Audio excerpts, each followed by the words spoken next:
ಭಕ್ತಿ ಇಲ್ಲದ ಧರ್ಮ ವ್ಯರ್ಥವಾಗುವುದೆಂದು ಭಕ್ತಿತ್ರಯವ ಕಲಿಸಿ ಮುಕ್ತನೆನಿಸಿ ಮುಕ್ತಿ ಪದವಿಗೆ ಸಂದ ಕರ್ತೃ ಬಸವೇಶನತಿ ಭಕ್ತಿ ಭಿಕ್ಷೆಯ ನೀಡಿ ಸಲಹೆನ್ನನು.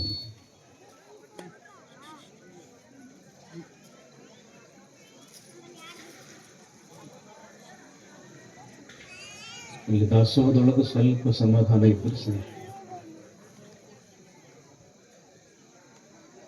ಪ್ರಥಮದಲ್ಲಿ ಮಹಾಮಾನವತಾವಾದಿ,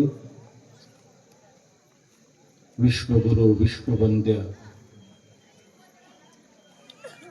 ಅಣ್ಣ ಬಸವಣ್ಣನವರನ್ನ ಮತ್ತು ಎಲ್ಲ ಪ್ರಮುಖರನ್ನು ಸ್ಮರಣೆ ಮಾಡಿ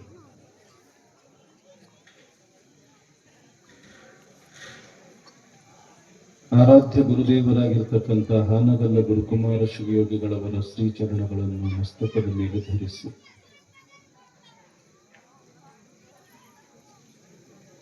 ಶಿವಮೆಚ್ಚುವಂತೆ ಬಸವ ಪುರಾಣ ಬರೆದ ಭೀಮ ಕವಿಗಳವರನ್ನು ಸ್ಮರಿಸಿ ಈ ನೆಲ ಜಲವನ್ನು ಪಾವನವನ್ನಾಗಿ ಮಾಡಿರತಕ್ಕಂಥ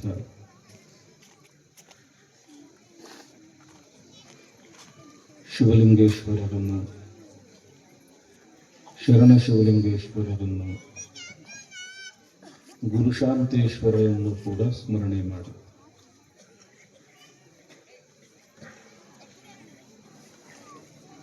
ನಮ್ಮೂರಿನ ಪವಿತ್ರ ಕ್ಷೇತ್ರ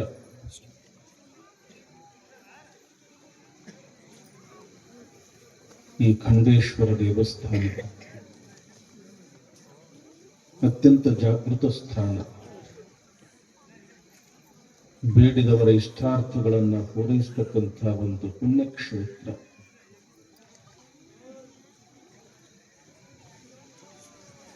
ಈ ಪುಣ್ಯಕ್ಷೇತ್ರದಲ್ಲಿ 21 ದಿನಗಳ ಪರ್ಯಂತ ಬಸವ ಪುರಾಣ,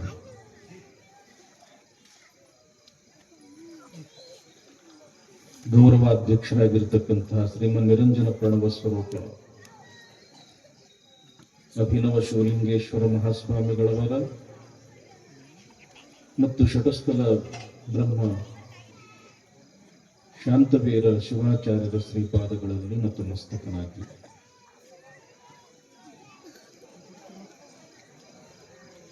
ನಮ್ಮೊಂದಿಗೆ ಸಂಗೀತ ಸೇವೆಯನ್ನ ಮಾಡ್ತಾ ಇರತಕ್ಕಂಥ ನಾಡಿನ ಖ್ಯಾತ ಕಲಾವಿದರಾದ ಶರಣ ಬಸವ ಹಿರೇಮಠದ ವಾಯುಗಳವರೇ, ನಮ್ಮವರೇ ಆಗಿರ್ತಕ್ಕಂಥ ಎಲ್ಲಪ್ಪ ಅವರೇ,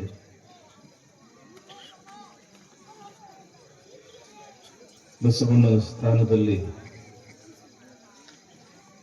ಅಲಂಕೃತರಾಗಿರ್ತಕ್ಕಂಥ ಬಸವಂತರಾಯರವರೇ, ಬಹಳ ಅರ್ಥಪೂರ್ಣವಾಗಿ ಉತ್ಸಾಹಭರಿತವಾಗಿ ಇಂಥದೊಂದು ಕಾರ್ಯಕ್ರಮವನ್ನ ಮಾಡ್ತಾ ಇರತಕ್ಕಂಥ ಈ ಖಂಡೇಶ್ವರ ದೇವಸ್ಥಾನದ ಟ್ರಸ್ಟ್ ಕಮಿಟಿಯ ಎಲ್ಲ ಪದಾಧಿಕಾರಿಗಳೇ, ಊರಿನ ಎಲ್ಲ ಗುರು ಹಿರಿಯರೇ, ಶರಣರೇ, ತಾಯಂದಿರೇ, ಮಕ್ಕಳೇ, ತಮ್ಮೆಲ್ಲರಿಗೂ ಶರಣ ಶರಣಾರ್ಥಿಗಳು. ಶರಣು ಶರಣಾರ್ಥಿ ಅಂದ್ರೆ ತಾವು ಕೂಡ ಶರಣು ಶರಣಾರ್ಥಿ ಅನ್ಬೇಕು. ಯಾಕೆ ಅನ್ಬೇಕು ಅಂತಂದ್ರ ಬಸವಣ್ಣವ್ರು ಹೇಳ್ತಾರೆ, ಕಂಡ ಭಕ್ತಂಗೆ ಕೈ ಮುಗಿವಾತನೇ ಭಕ್ತ, ಮೃದುವಚನವೇ ಸಕಲ ಜಪಂಗಳಯ್ಯ,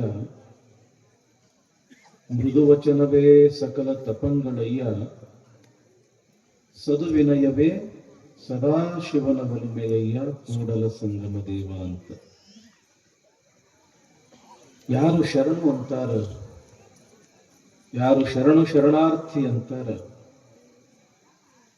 ಶರಣ ಅಂದವನಿಗೆ ಮರಣ ಇಲ್ಲ ಅಂತಾರ ನಮ್ಮ ಶರಣರು.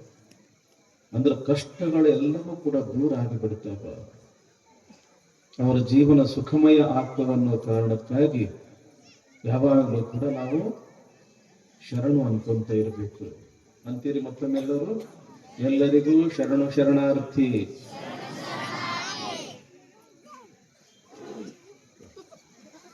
ನಮ್ಮ ಮಕ್ಕಳು ಸ್ವಲ್ಪ ಸಮಾಧಾನ ಕೂತ್ಕೊಳ್ಳಿ.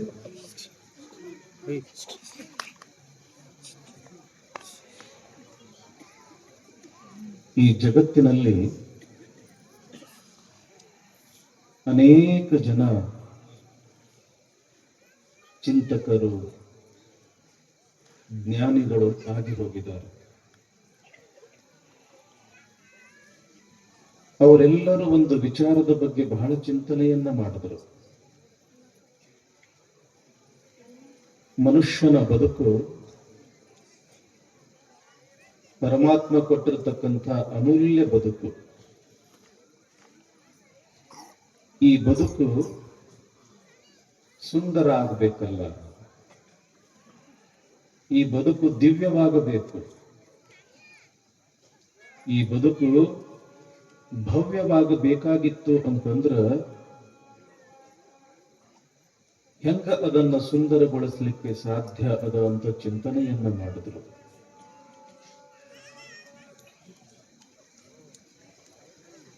ಈ ಜಗತ್ತಿನೊಳಗ ಬಹಳ ದೊಡ್ಡ ದೊಡ್ಡ ಮಹಾತ್ಮರು ಆಗಿ ಹೋಗ್ಯಾರ. ಬಸವಣ್ಣನವರ ಪೂರ್ವದಲ್ಲಿಯೂ ಕೂಡ,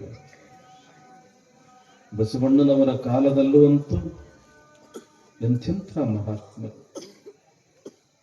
ಅವರ ನಂತರದಲ್ಲಿಯೂ ಕೂಡ ಇಲ್ಲಿಯವರೆಗೆ ಅನೇಕ ಜನ ಮಹಾತ್ಮರು ಆಗಿ ಹೋಗಿದ್ದಾರೆ.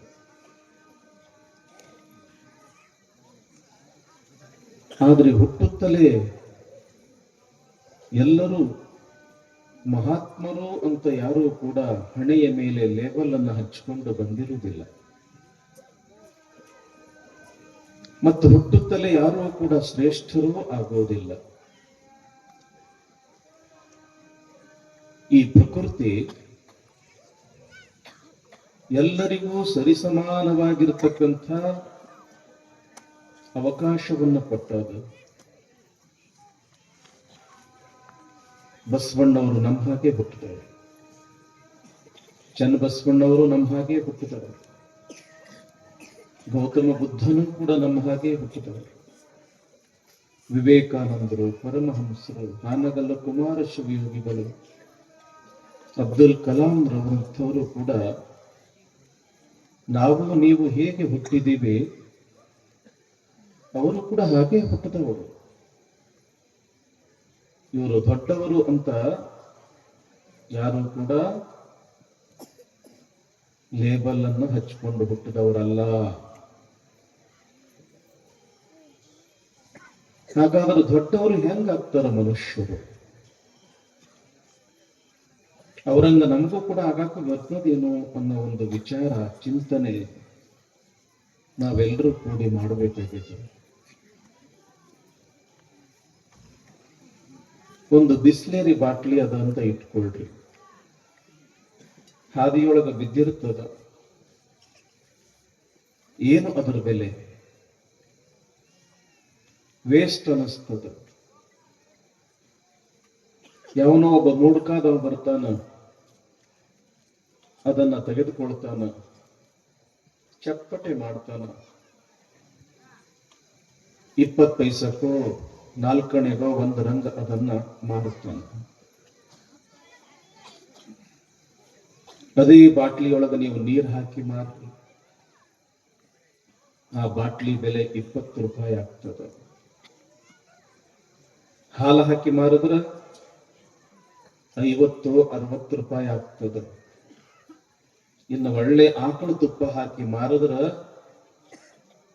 ಆ ಬಾಟ್ಲಿಯ ಬೆಲೆ 500-600 ಆಗ್ತದೆ. ಹಾಗಾದ್ರಲ್ಲಿ ಕಿಮ್ಮತ್ತು ಯಾತಕ್ಕದ? ಆ ಒಂದು ಬಿಸ್ಲೇರಿ ಬಾಟ್ಲಿಗದೋ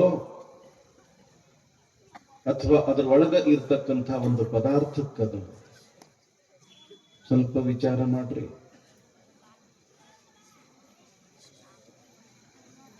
ಅದಕ್ಕೆ ಬೆಲೆ ಬರೋದು ಒಳಗಿರ್ತಕ್ಕಂಥ ಪದಾರ್ಥಗಳಿಂದಾಗಿ.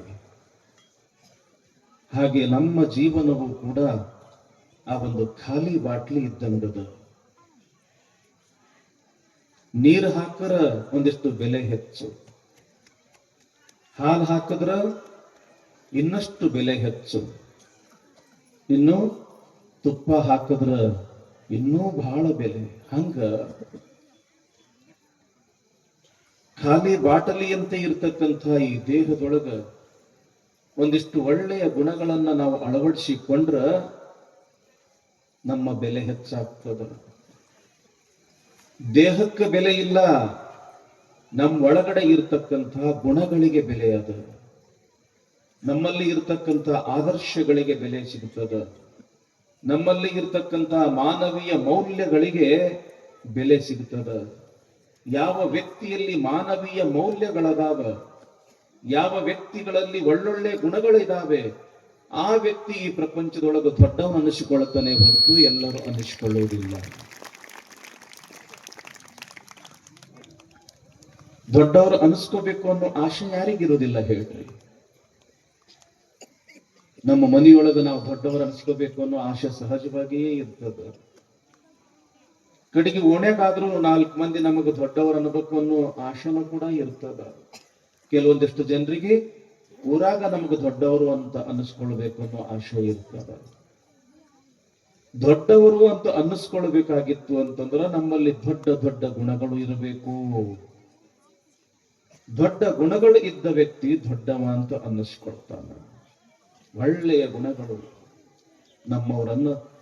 ನಮ್ಮನ್ನ ದೊಡ್ಡವರನ್ನಾಗಿ ಮಾಡುತ್ತದೆ.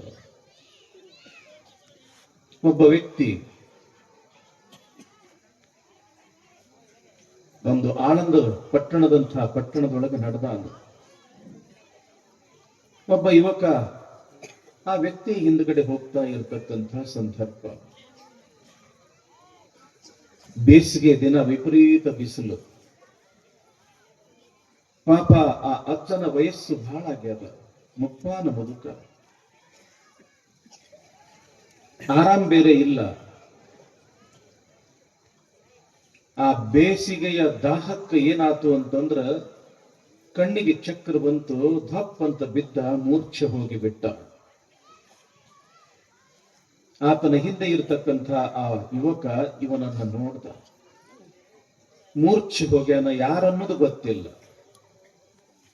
ಆಸ್ಪತ್ರೆಗೆ ಕರ್ಕೊಂಡು ಹೋದ. ಆ ಆಸ್ಪತ್ರೆಯಲ್ಲಿ ಉಪಚಾರ ಮಾಡಿಸ್ದ, ಪ್ರಜ್ಞೆ ಬಂತು, ಎದ್ದು ಕುಂತ ಆ ಅಜ್ಜ. ಆ ಮುಪ್ಪಾನ ಮುದುಕ ಎದ್ದು ಕುಂತು ಆ ಹುಡುಗನಿಗೆ ಅಂತಾನ, ನೀ ಬಹಳ ಉಪಕಾರ ಮಾಡಿದೆಪ್ಪ ನನಗ, ನಾನು ಮೂರ್ಛೆ ಹೋಗಿ ಬಿದ್ದಿದ್ದೆ, ಹಾಗೇ ಬಿಟ್ಟಿದ್ದ ನಾ ಏನು ಸತ್ತು ಹೋಗ್ತಿದ್ನ ಏನು, ನನ್ನ ಪಾಲಿಗೆ ನೀ ದೇವರು ಬಂದಂಗ ಬಂದಿ, ನನ್ನ ಪಾಲಿನ ದೇವರಪ್ಪ ಅಂತ ತಿಳ್ಕೊಂಡು ಆ ಮುದುಕ ಈ ಯುವಕನಿಗೆ ಅಂತಾನ. ವಯಸ್ಸಿನೊಳಗೆ ಮುದುಕ ದೊಡ್ಡವ, ಆದ್ರ ಆ ಮುದುಕನೇ ಅಂತಾನ ಸಣ್ಣ ವಯಸ್ಸಿನ ಹುಡುಗ, ನೀ ನನ್ನ ಪಾಲಿನ ದೇವರಪ್ಪ ಅಂತ. ಆ ಹುಡುಗ ಯಾಕೆ ದೇವರು ಅಂತ ಅನಿಸ್ಕೊಂಡ? ಒಳ್ಳೆಯ ಕೆಲಸ ಮಾಡುವುದರಿಂದ ಆ ಮುದುಕನ ದೃಷ್ಟಿಯಲ್ಲಿ ಈ ಯುವಕ ದೇವರಂತ ಕಂಡ. ಅಷ್ಟೇ ಯಾಕ ತಾಯಂದ್ರೆ, ದೀಪಾವಳಿ ಹಬ್ಬ ಬರ್ತದ, ಲಕ್ಷ್ಮೀ ಪೂಜೆ ಅಂತ ಮಾಡ್ತೀರಿ. ನಿಮ್ಮ ಕೊಳ್ಳಾಗಿರ್ತಕ್ಕಂಥ, ಮನೆಯಾಗಿರ್ತಕ್ಕಂಥ ಎಲ್ಲ ಆಭರಣಗಳನ್ನ ಆ ಲಕ್ಷ್ಮಿ ಕೊಳ್ಳಾಗ ಅಲಂಕಾರ ಮಾಡ್ತೀರಿ, ಪೂಜಾ ಮಾಡ್ತೀರಿ. ದೀಪಾವಳಿ ಹಬ್ಬ ಅಂತಂದ್ರೆ ಸಾಕಷ್ಟು ಸಂಭ್ರಮ ಇರ್ತದ, ಓಡಾಡ್ತೀರಿ, ದಣದಿರ್ತೀರಿ, ರಾತ್ರಿ ಮಲ್ಕೊಂಡು ಬಿಡ್ತೀರಿ. ದಣಿವಾಗಿದ್ರಿಂದ ನಿಮಗೆ ಎಚ್ಚರ ಆಗುವುದಿಲ್ಲ, ಕಳ್ಳು ಬರ್ತಾನ. ಆ ಲಕ್ಷ್ಮಿ ಕೊಳ್ಳಲ್ಲಿ ಹಾಕಿರ್ತಕ್ಕಂಥ ಎಲ್ಲಾ ಬಂಗಾರದ ಆಭರಣಗಳನ್ನ ಇನ್ನೇನು ಬಿಚ್ಕೋಬೇಕು ಅಂತ ಬಿಚ್ಕೊಳ್ತಿರ್ತಾನ. ಮನೆಯಾಗಿರ್ತಕ್ಕಂಥ ನಾಯಿ ಬೊಗಳು ಬಿಡ್ತದ, ನಿಮಗೆ ಎಚ್ಚರ ಆಗ್ತದ, ಕಳ್ಳ ಓಡಿ ಹೋಗ್ತಾನ. ಮಾರನೇ ದಿವಸ ಮನೆಗೆ ಬಂದವರಿಗೆಲ್ಲ ಹೇಳ್ತೀರಿ, ನಮ್ಮ ಪಾಲಿಗೆ ಆ ನಾಯಿ ದೇವರಾಯ್ತು. ಸರಿಯಾದ ಸಮಯಕ್ಕೆ ಅದು ಬೊಗಳಿತು, ಕಳ್ಳ ಓಡಿ ಹೋದ, ಬಂಗಾರ ಎಲ್ಲ ಉಳಿತು. ನಮ್ಮ ಪಾಲಿಗೆ ಆ ನಾಯಿ ದೇವರಾತು ಅಂತ ಅಂತಿರೇನಿಲ್ಲ. ಒಂದು ಒಳ್ಳೆಯ ಕೆಲಸ ಮಾಡಿ ಒಂದು ನಾಯಿ ಒಂದು ದೇವರ ಸ್ಥಾನಕ್ಕೆ ಹೋಗ್ತದ ಅಂದ ಬಳಕ ಮನುಷ್ಯರಾಗಿರ್ತಕ್ಕಂಥ ನಾವು ಒಳ್ಳೆಯ ಕಾರ್ಯಗಳನ್ನ ಮಾಡಿ ಯಾಕೆ ದೈವತ್ವವನ್ನು ನಾವು ಪಡ್ಕೋಬಾರದು? ದೈವತ್ವ ಬರೋದು ಒಳ್ಳೆಯ ಗುಣಗಳಿಂದ. ದೊಡ್ಡತನ ಬರೋದು, ದೊಡ್ಡಸ್ತಿಕೆ ಬರೋದು ದೊಡ್ಡತನದ ಗುಣಗಳಿಂದ. ನೋಡಿ, ಆ ನಾಯಿಯಲ್ಲಿಯೂ ಕೂಡ ಒಂದು ಪ್ರಜ್ಞೆ ಅದ. ಈ ಮನೆಯ ಅನ್ನ ನಾನು ತಿಂತೀನಿ.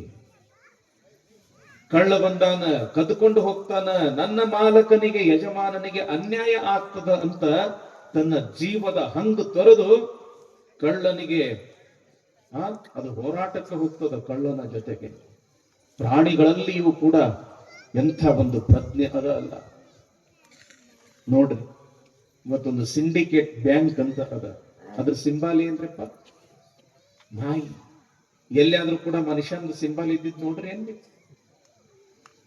ಪ್ರಾಣಿಗಳು ಬಹಳ ನಂಬಿಗಸ್ತ, ಹೌದೇನಿಲ್ರಿ?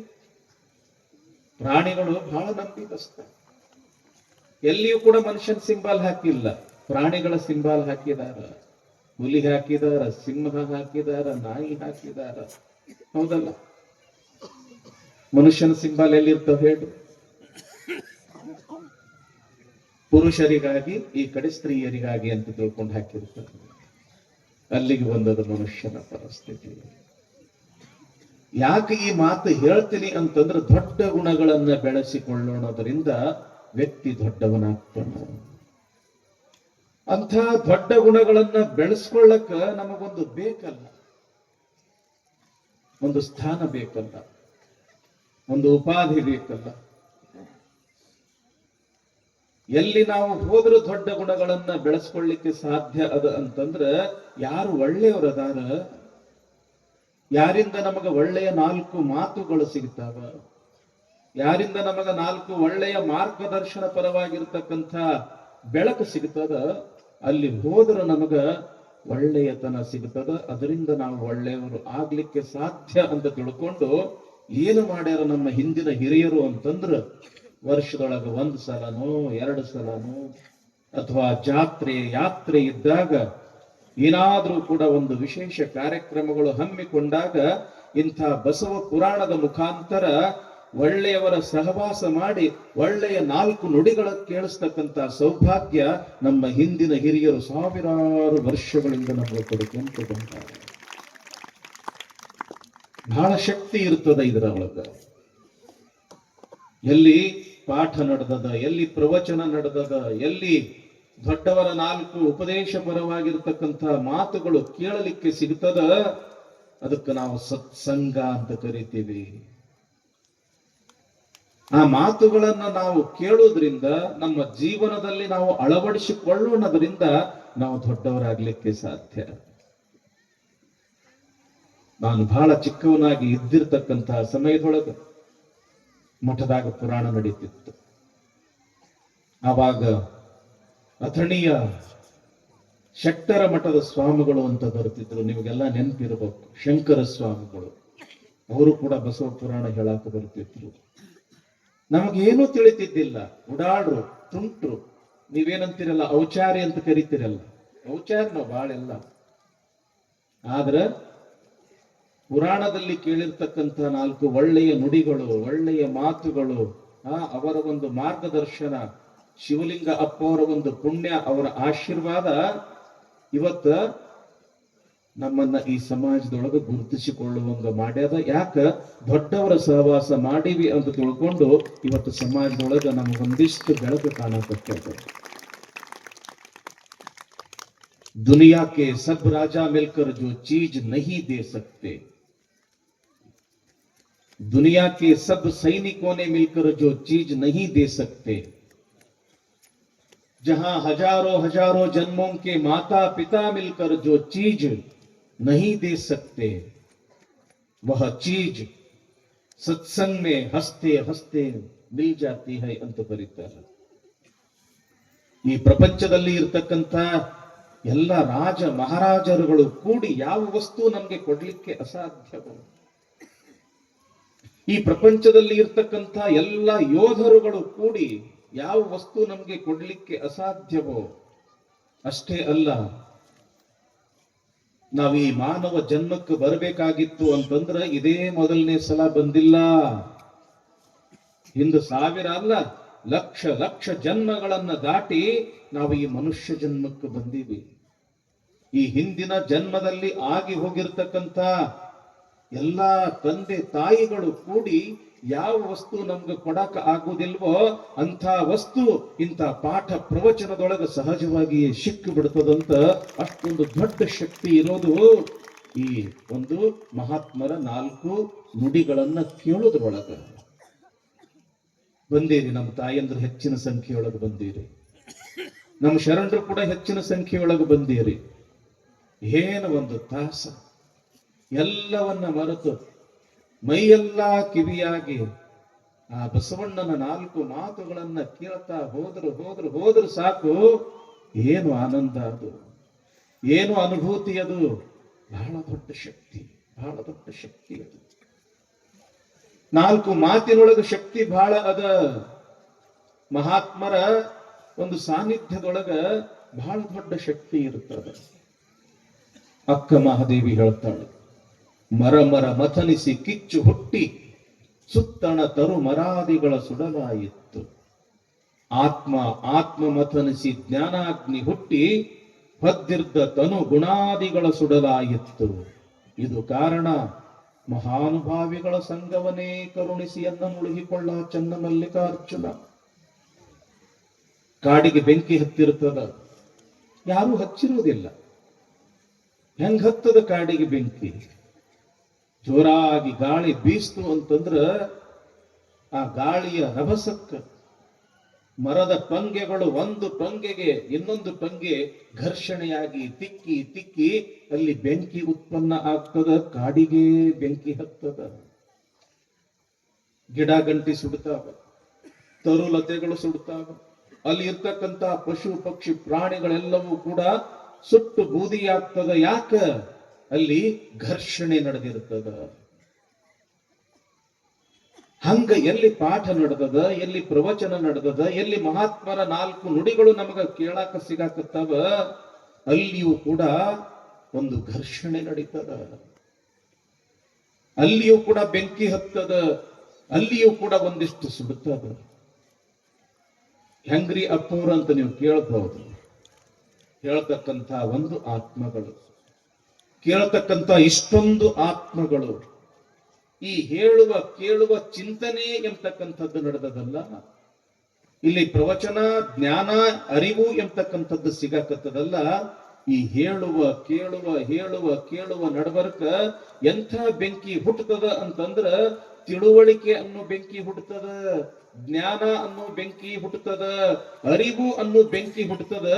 ಏನು ಸುಡ್ತದ ಅಂತಂದ್ರ ನಮ್ಮೊಳಗಿರ್ತಕ್ಕಂಥ ಅಜ್ಞಾನ ಸುಡ್ತದ, ಕತ್ತಲೆ ಸುಡ್ತದ. ಕತ್ತಲೆ ಸುಡ್ತು ಅಂತಂದ್ರ ಸಾಕು, ಒಳಗ ಜ್ಞಾನ ಅನ್ನೋ ಬೆಳಕು ಹುಟ್ಟುತ್ತದ. ಜ್ಞಾನ ಅನ್ನೋ ಬೆಳಕು ಹುಟ್ಟಬೇಕಾಗಿತ್ತು ಅಂತಂದ್ರ ಜ್ಞಾನಿಗಳ ಸಂಘವೇ ಬೇಕು. ಅರಿವು ಎಂಬತಕ್ಕಂಥ ಬೆಳಕು ಹುಟ್ಟಬೇಕಾಗಿತ್ತು ಅಂತಂದ್ರ ಅನುಭಾವಿಗಳ ಸಂಘವೇ ಬೇಕು. ಅದಕ್ಕಂತಳ ಮಹಾನುಭಾವಿಗಳ ಸಂಘವನ್ನೇ ಕರುಣಿಸು ಎನ್ನ ನುಳಿಹಿಕೊಳ್ಳ ಚನ್ನ ಮಲ್ಲಿಕಾರ್ಜುನ. ದೊಡ್ಡವರ ಸಂಘ ಮಾಡಿ ದೊಡ್ಡವರಾಗಕ್ಕೆ ಬರ್ತದ ಅಂತಾಳ ಅಕ್ಕ ಮಹಾದೇವಿ. ನೀವು ಕೇಳಿರ್ಬಹುದು, ವಾಲ್ಮೀಕಿಯ ಕಥೆ ಕೇಳಿರಲ್ಲ? ರಾಮಾಯಣವನ್ನು ಬರೆದಿರ್ತಕ್ಕಂಥ ವಾಲ್ಮೀಕಿ ಸಾಮಾನ್ಯವೊಬ್ಬ ಬೇಡ. ನಾರದರ ಭೇಟಿ ಆಗ್ತದ ಕಾಡಿನೊಳಗ. ಬಹಳ ದೊಡ್ಡ ದರೋಡೆಕೋರ ವಾಲ್ಮೀಕಿ. ನಾರದರು ಕೇಳ್ತಾರ, ಏನೋ ತಮ್ಮ ಇಷ್ಟೆಲ್ಲ ಪಾಪದ ಕೆಲಸ ಮಾಡಕತ್ತೀಯಲ್ಲ, ಯಾರ ಸಲುವಾಗಿ ಮಾಡಕತ್ತಿ? ನನ್ನ ಹೆಂಡತಿ ಮಕ್ಕಳ ಸಲುವಾಗಿ ಮಾಡಕತ್ತೀನಿ. ಕೆಟ್ಟ ಕೆಲಸ ಮಾಡೋದ್ರಿಂದ ಪಾಪ ಅನ್ನೋದು ಬರ್ತದ, ಅವ್ರ ಸಲುವಾಗಿ ನೀ ಪಾಪದ ಕೆಲಸ ಮಾಡಕತ್ತಿ. ನೀನು ಮಾಡಿರ್ತಕ್ಕಂಥ ಪಾಪದೊಳಗ ನಿನ್ನ ಹೆಂಡತಿ ಮಕ್ಕಳು ಭಾಗಿಯಾಗ್ತಾರೆ ಅನ್ನೋ ಕೇಳು ಅಂತ ತಿಳ್ಕೊಂಡು ನಾರದರು ಹೇಳಿದ್ರು. ಆಯ್ತು ಹೋಗಿ ಕೇಳು ಬರ್ತೀನಿ ಅಂತ ಬಂದ. ಹೆಂಡತಿಗೆ ಕೇಳ್ತಾನ, ನಿನ್ನ ಸಲುವಾಗಿ ಇಷ್ಟೆಲ್ಲ ನಾ ಪಾಪದ ಕೆಲಸ ಮಾಡಾಕತ್ತೀನಿ, ಈ ಪಾಪದೊಳಗೆ ನೀ ಭಾಗಿಯಾಗ್ತೀಯನು? ಆವಾಗ ಹೆಂಡತಿ ಅಂತಳ, ನಿಮ್ಮ ಪಾಪದೊಳಗ ಭಾಗಿಯಾಗಿ ನಾ ಯಾಕೆ ಪಾಪಿಯಾಗ್ಲಿ? ಪುಣ್ಯದೊಳಗ ಮಾತ್ರ ಭಾಗಿಯಾಗ್ತೀನಿ ಹೊರತು ಪಾಪದೊಳಗ ನಾ ಭಾಗಿಯಾಗೋದಿಲ್ಲ. ಆವಾಗ ಇವನಿಗೆ ಜ್ಞಾನೋದಯ ಆಯ್ತು. ಯಾರ ಸಲುವಾಗಿ ನಾ ಇಷ್ಟೆಲ್ಲ ಕೆಟ್ಟ ಕೆಲಸ ಮಾಡಕತ್ತೀನಿ, ಅವರು ನನ್ನ ಪಾಪವನ್ನು ತೆಗೆದುಕೊಳ್ಳಲಿಕ್ಕೆ ಆಗುವುದಿಲ್ಲ ಅಂದ ಬಳಕ ಪಾಪದ ಕೆಲಸಗಳನ್ನೇ ಬಿಡಬೇಕು ಅಂತ ತಿಳ್ಕೊಂಡು ತಪಸ್ಸು ಮಾಡ್ದ. ರಾಮ ರಾಮ ಅನ್ನಕ್ ಬರ್ತಿದ್ದಿಲ್ಲ, ಮರ ಮರ ಮರ ಅಂದ. ಮರ ಮರ ಅನ್ಕೊಂತಾನೆ ರಾಮ ರಾಮ ಅನ್ಕೊಂತ ಏನ ಆತು ಅಂತಂದ್ರ ಸಾಕ್ಷಾತ್ಕಾರ ಆತು. ಸಾಮಾನ್ಯ ಒಬ್ಬ ಬೇಡ, ರಾಮನ ಕಥೆಯನ್ನ ಬರೀತಕ್ಕಂಥ, ರಾಮಾಯಣವನ್ನ ಬರೆದಿರ್ತಕ್ಕಂಥ ಒಬ್ಬ ದೊಡ್ಡ ಮಹರ್ಷಿಯಾದ. ಕಾರಣ ಒಳ್ಳೆಯವರ ಸಂಘ, ಒಳ್ಳೆಯವರ ಮಾರ್ಗದರ್ಶನ, ಒಳ್ಳೆಯ 4 ನುಡಿಗಳು. ಅಂಗುಲಿ ಮಾಲನ ಹೆಸರು ಕೇಳಿರಲ್ಲ, ದೊಡ್ಡ ದರೋಡೆಕೋರ. ಯಾವಾಗ ಗೌತಮ ಬುದ್ಧ ಎದುರುಗಡೆ ಬಂದ, ಆತನನ್ನ ಕೊಲ್ಲಲಿಕ್ಕೆ ಹೋದ. ಆತನ ಹೆಸರೇ ಅಂಗುಲಿ ಮಾಲ. ದರೋಡೆ ಮಾಡ್ತಿದ್ದ, ಬಂದವರನ್ನ ಕೊಲ್ಲುತ್ತಿದ್ದ, ಅವರ ಹೆಬ್ಬೆರಳನ್ನ ಕತ್ತರಿಸಿ ಮಾಲೆಯ ರೂಪದೊಳಗೆ ಕೊಳ್ಳಾಗ ಹಾಕೊಳ್ತಿದ್ದ. ಅದಕ್ಕೆ ಅವನಿಗೆ ಅಂಗುಲಿ ಮಾಲ. ಗೌತಮ ಬುದ್ಧ ಅಲ್ಲೇ ಇರ್ತಕ್ಕಂಥ ಒಂದು ಗಿಡದ ಎಲೆಯನ್ನ ಹಿಂಗ ಅವನ ಕಡೆಯಿಂದ ಹಿಂಗ ಕೀಳಾಕಿ ಹಚ್ಚದ. ಕಿತ್ತಿರ್ತಕ್ಕಂಥ ಎಲೆಯನ್ನ ಮತ್ತ ಆ ಗಿಡಕ್ಕೆ ನೀನು ಅಂಟಿಸಪ್ಪ ಅಂತ ತಿಳ್ಕೊಂಡು ಗೌತಮ ಬುದ್ಧ ಹೇಳ್ದ. ಇವ ಪ್ರಯತ್ನ ಮಾಡ್ದ, ಆದ್ರ ಆ ಎಲೆ ಮತ್ತೆ ಅಂಟಿಸ್ಲಿಕ್ಕೆ ಆಗ್ಲಿಲ್ಲ. ಗೌತಮ ಬುದ್ಧ ಹೇಳ್ತಾನ, ಏನಪ್ಪ, ಒಂದು ಸಾಮಾನ್ಯ ಗಿಡದ ಎಲೆಯನ್ನ ಮತ್ತೆ ನಿನಗ ಜೋಡಿಸ್ಲಿಕ್ಕೆ ಆಗುವುದಿಲ್ಲ ಅಂದ ಬಳಕ ಇಷ್ಟೊಂದು ಜನರ ಪ್ರಾಣವನ್ನು ನೀನು ತೆಗೆದುಕೊಂಡಿಯಲ್ಲ, ಪ್ರಾಣವನ್ನ ಮರಳಿ ಕೊಡ್ತಕ್ಕಂಥ ಯೋಗ್ಯತೆ ನಿನ್ನಲ್ಲಿ ಇಲ್ಲ ಅಂದ ಬಳಕ ಅವರನ್ನ ನೀನು ಯಾಕೆ ಕೊಂದಿಯಪ್ಪ ಅಂತ ತಿಳ್ಕೊಂಡು ಗೌತಮ ಬುದ್ಧ ಹೇಳಿದಾಗ ಆ ಒಬ್ಬ ಕೊಲೆಗಡಕನ ಮನಸ್ಸು ಪರಿವರ್ತನೆ ಆತು. ಅಂಗುಲಿ ಮಾಲಾನು ಕೂಡ ಒಬ್ಬ ಶ್ರೇಷ್ಠ ಸಂತ ಆದ ಅಂತ ತಿಳ್ಕೊಂಡು ಇತಿಹಾಸ ಹೇಳುತ್ತದೆ. ಯಾಕೆ ಈ ಮಾತುಗಳನ್ನು ನಾವು ಹೇಳೋದು ಅಂತಂದ್ರ, ಪಾಠ, ಪ್ರವಚನ, ಕೀರ್ತನ, ಪುರಾಣ, ಮಹಾತ್ಮರ 4 ಒಳ್ಳೆಯ ನುಡಿಗಳನ್ನ ಯಾಕೆ ಕೇಳಬೇಕು ಅಂತಂದ್ರ ನಮ್ಮ ಜೀವನದ ದಿಕ್ಕನ್ನ ಬದಲಿಸ್ತದ.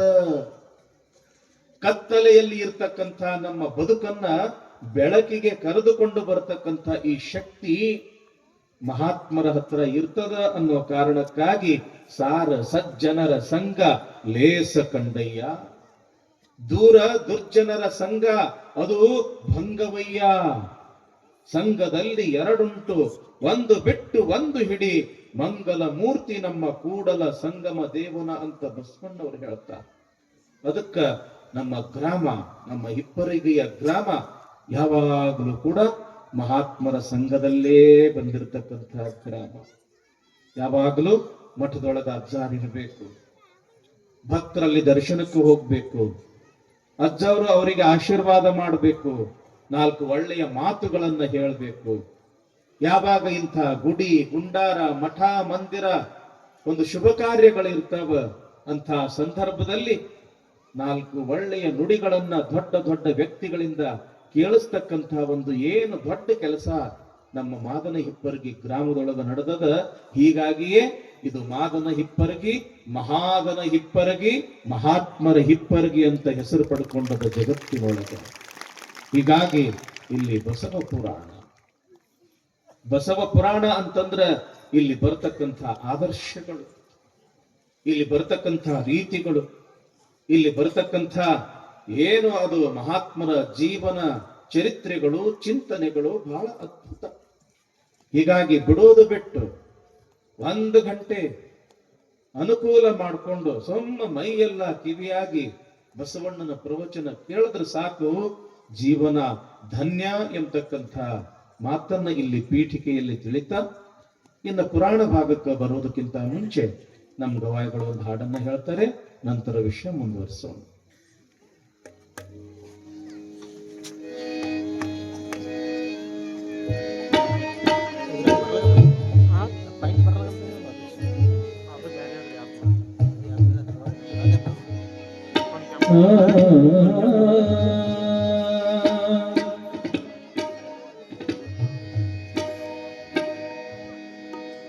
ಅರಿಯದವರೊಡನೆ ಸಂಗಮ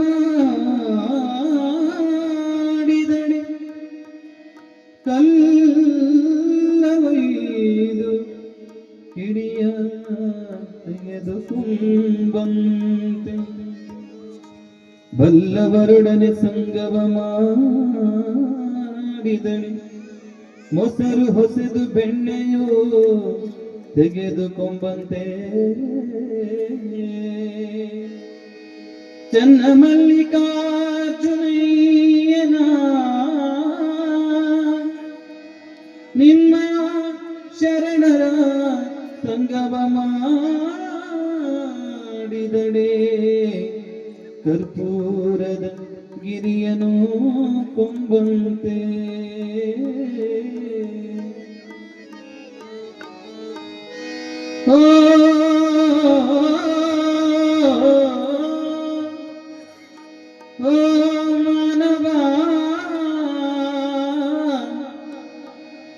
ಮಾನವ ನಿನಗೆಲ್ಲಿದೆ ಎಲ್ಲಿ ಗೌರವ ನರಮಾನವ ನಿನ್ನನ್ನು ತಿಳಿಯೋರ್ಯಾರೋ ಶಿವ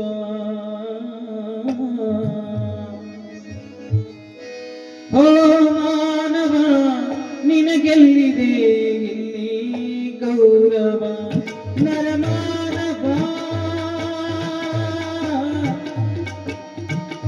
ಓ ಮಾನವ ನಿನಗೆಲ್ಲಿದೆ ಇಲ್ಲಿ ಗೌರವ ನರಮಾನವ ನಿನ್ನನ್ನು ತಿಳಿಯೋರ್ಯಾರೋ ಶಿವ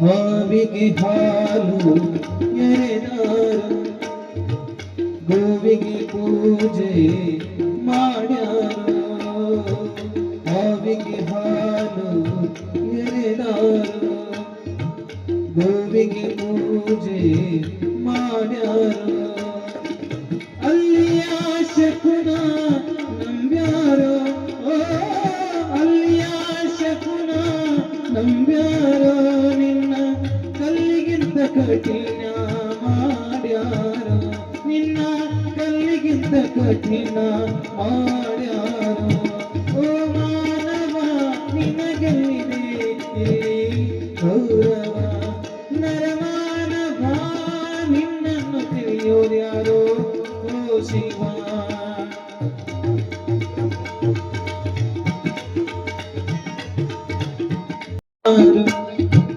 ಎತ್ತಿಗೆ ಬಸವ ಎಂದಾರು ಎತ್ತೆತ್ತಲೋ ಕೈಯ ಮುಗಿದಾರು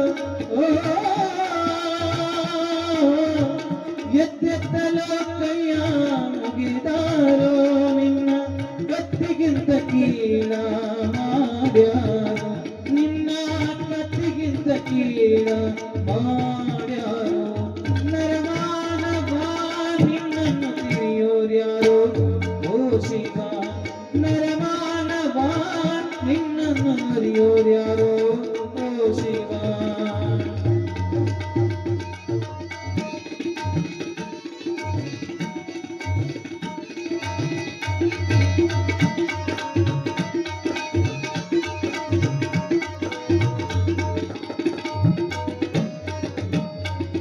ನಾಯಿಗೆ ನಾರಾಯಣ ಎಂದಾರು ಹಂದಿಗೆ ವರಹ ಒದಿಸ್ಯಾರೋ ನಾಯಿಗೆ ನಾರಾಯಣ ಎಂದಾರು ಹಂದಿಗೆ ವರಹ ವಂದಿಸ್ಯಾರೋ ಕಾಗಿಗೆ ಸ್ಥಿತಿ ನೀಡ್ಯಾರೋ ಕಾದಿಗೆ ತಿಥಿಯ ನೀಡ್ಯಾರೋ ನಿನ್ನ ತಿಥಿಯ ಮಾಡಿ ಮೋದ ಮಾಡ್ಯಾರೋ ನಿನ್ನ ತಿಥಿಯ ಮಾಡಿ ಮೋದ ಮಾಡ್ಯಾರೋ ಓ ಮಾನವ ನಿನ್ನನ್ನು ತಿಳಿಯೋರ್ಯಾರೋ ಓ ಶಿವ ನರಮಾನವ ನಿನ್ನನ್ನು ತಿಳಿಯೋರ್ಯಾರೋ ಓ ಶಿವ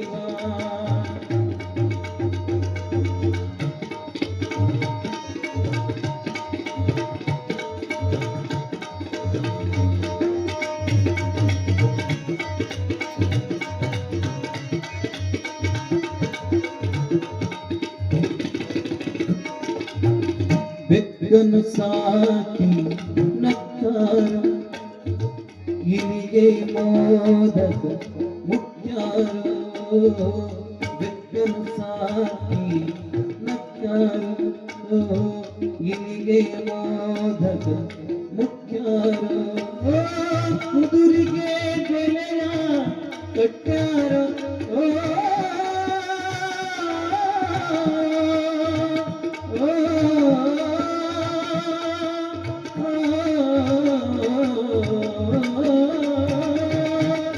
ಕುದುರಿಗೆ ಬೆಲೆಯ ಕುದುರಿಗೆ ಬೆಲೆಯ ಕುದುರಿಗೆ ಬೆಲೆಯ ಕಟ್ಟಾರೋ ಅತನಿಸ ನಿನ್ನ ಎತ್ತ ಮುಕ್ತ್ಯಾರೋ ಅತನಿಸ ನಿನ್ನ ಎತ್ತ ಮುಕ್ತ್ಯಾರೋ ಮಾನವ ನಿನಗಲ್ಲಿದೆ ಗೌರವ ನರಮಾನವ ನಿನ್ನನ್ನು ತಿಳಿಯೋರ್ಯಾರೋ ಓ ಶಿವ ಓ ಮಾನವ ನಿನ್ನಲ್ಲಿದೆ ಗೌರವ ನರಮಾನವ ನಿನ್ನನ್ನು ತಿಳಿಯೋರ್ಯಾರೋ ಓ ಶಿವ ಮಾನವ ನರಮಾನವ ಓ ಮಾನವ ನರಮಾನವ ಮಾನವ ನರಮಾನವ ನರಮಾನವ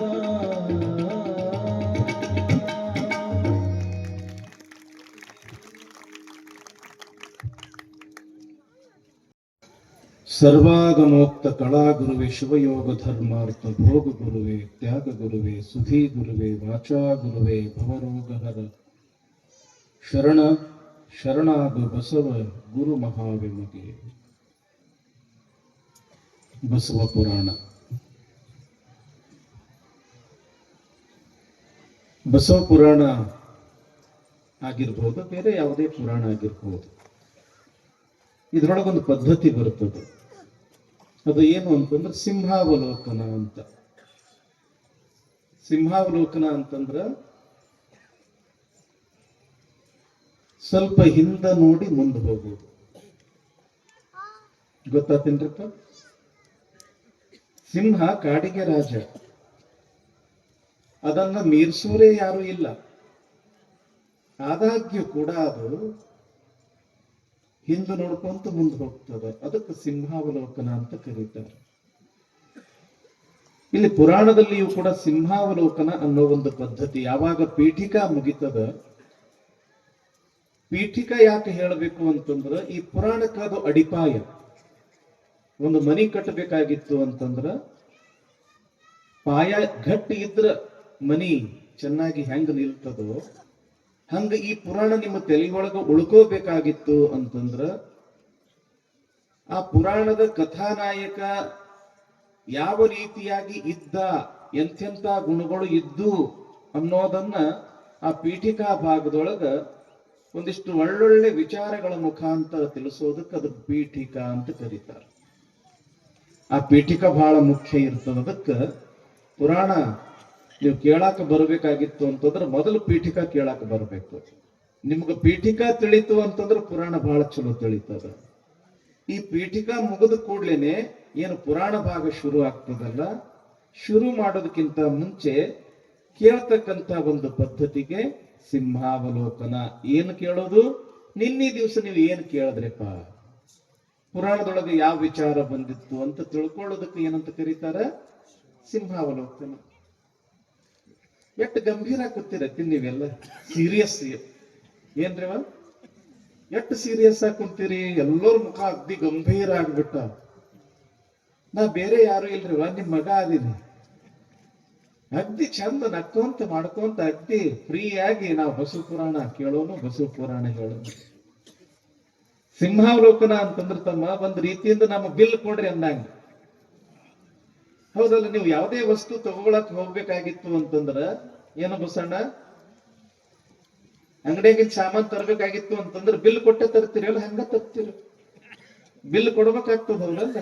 ಹಂಗ ನಮ್ಮ ಬಿಲ್ ಏನು ಏನಪ್ಪಾ ತಮ್ಮ, ನಮ್ ಬಿಲ್ ಏನು?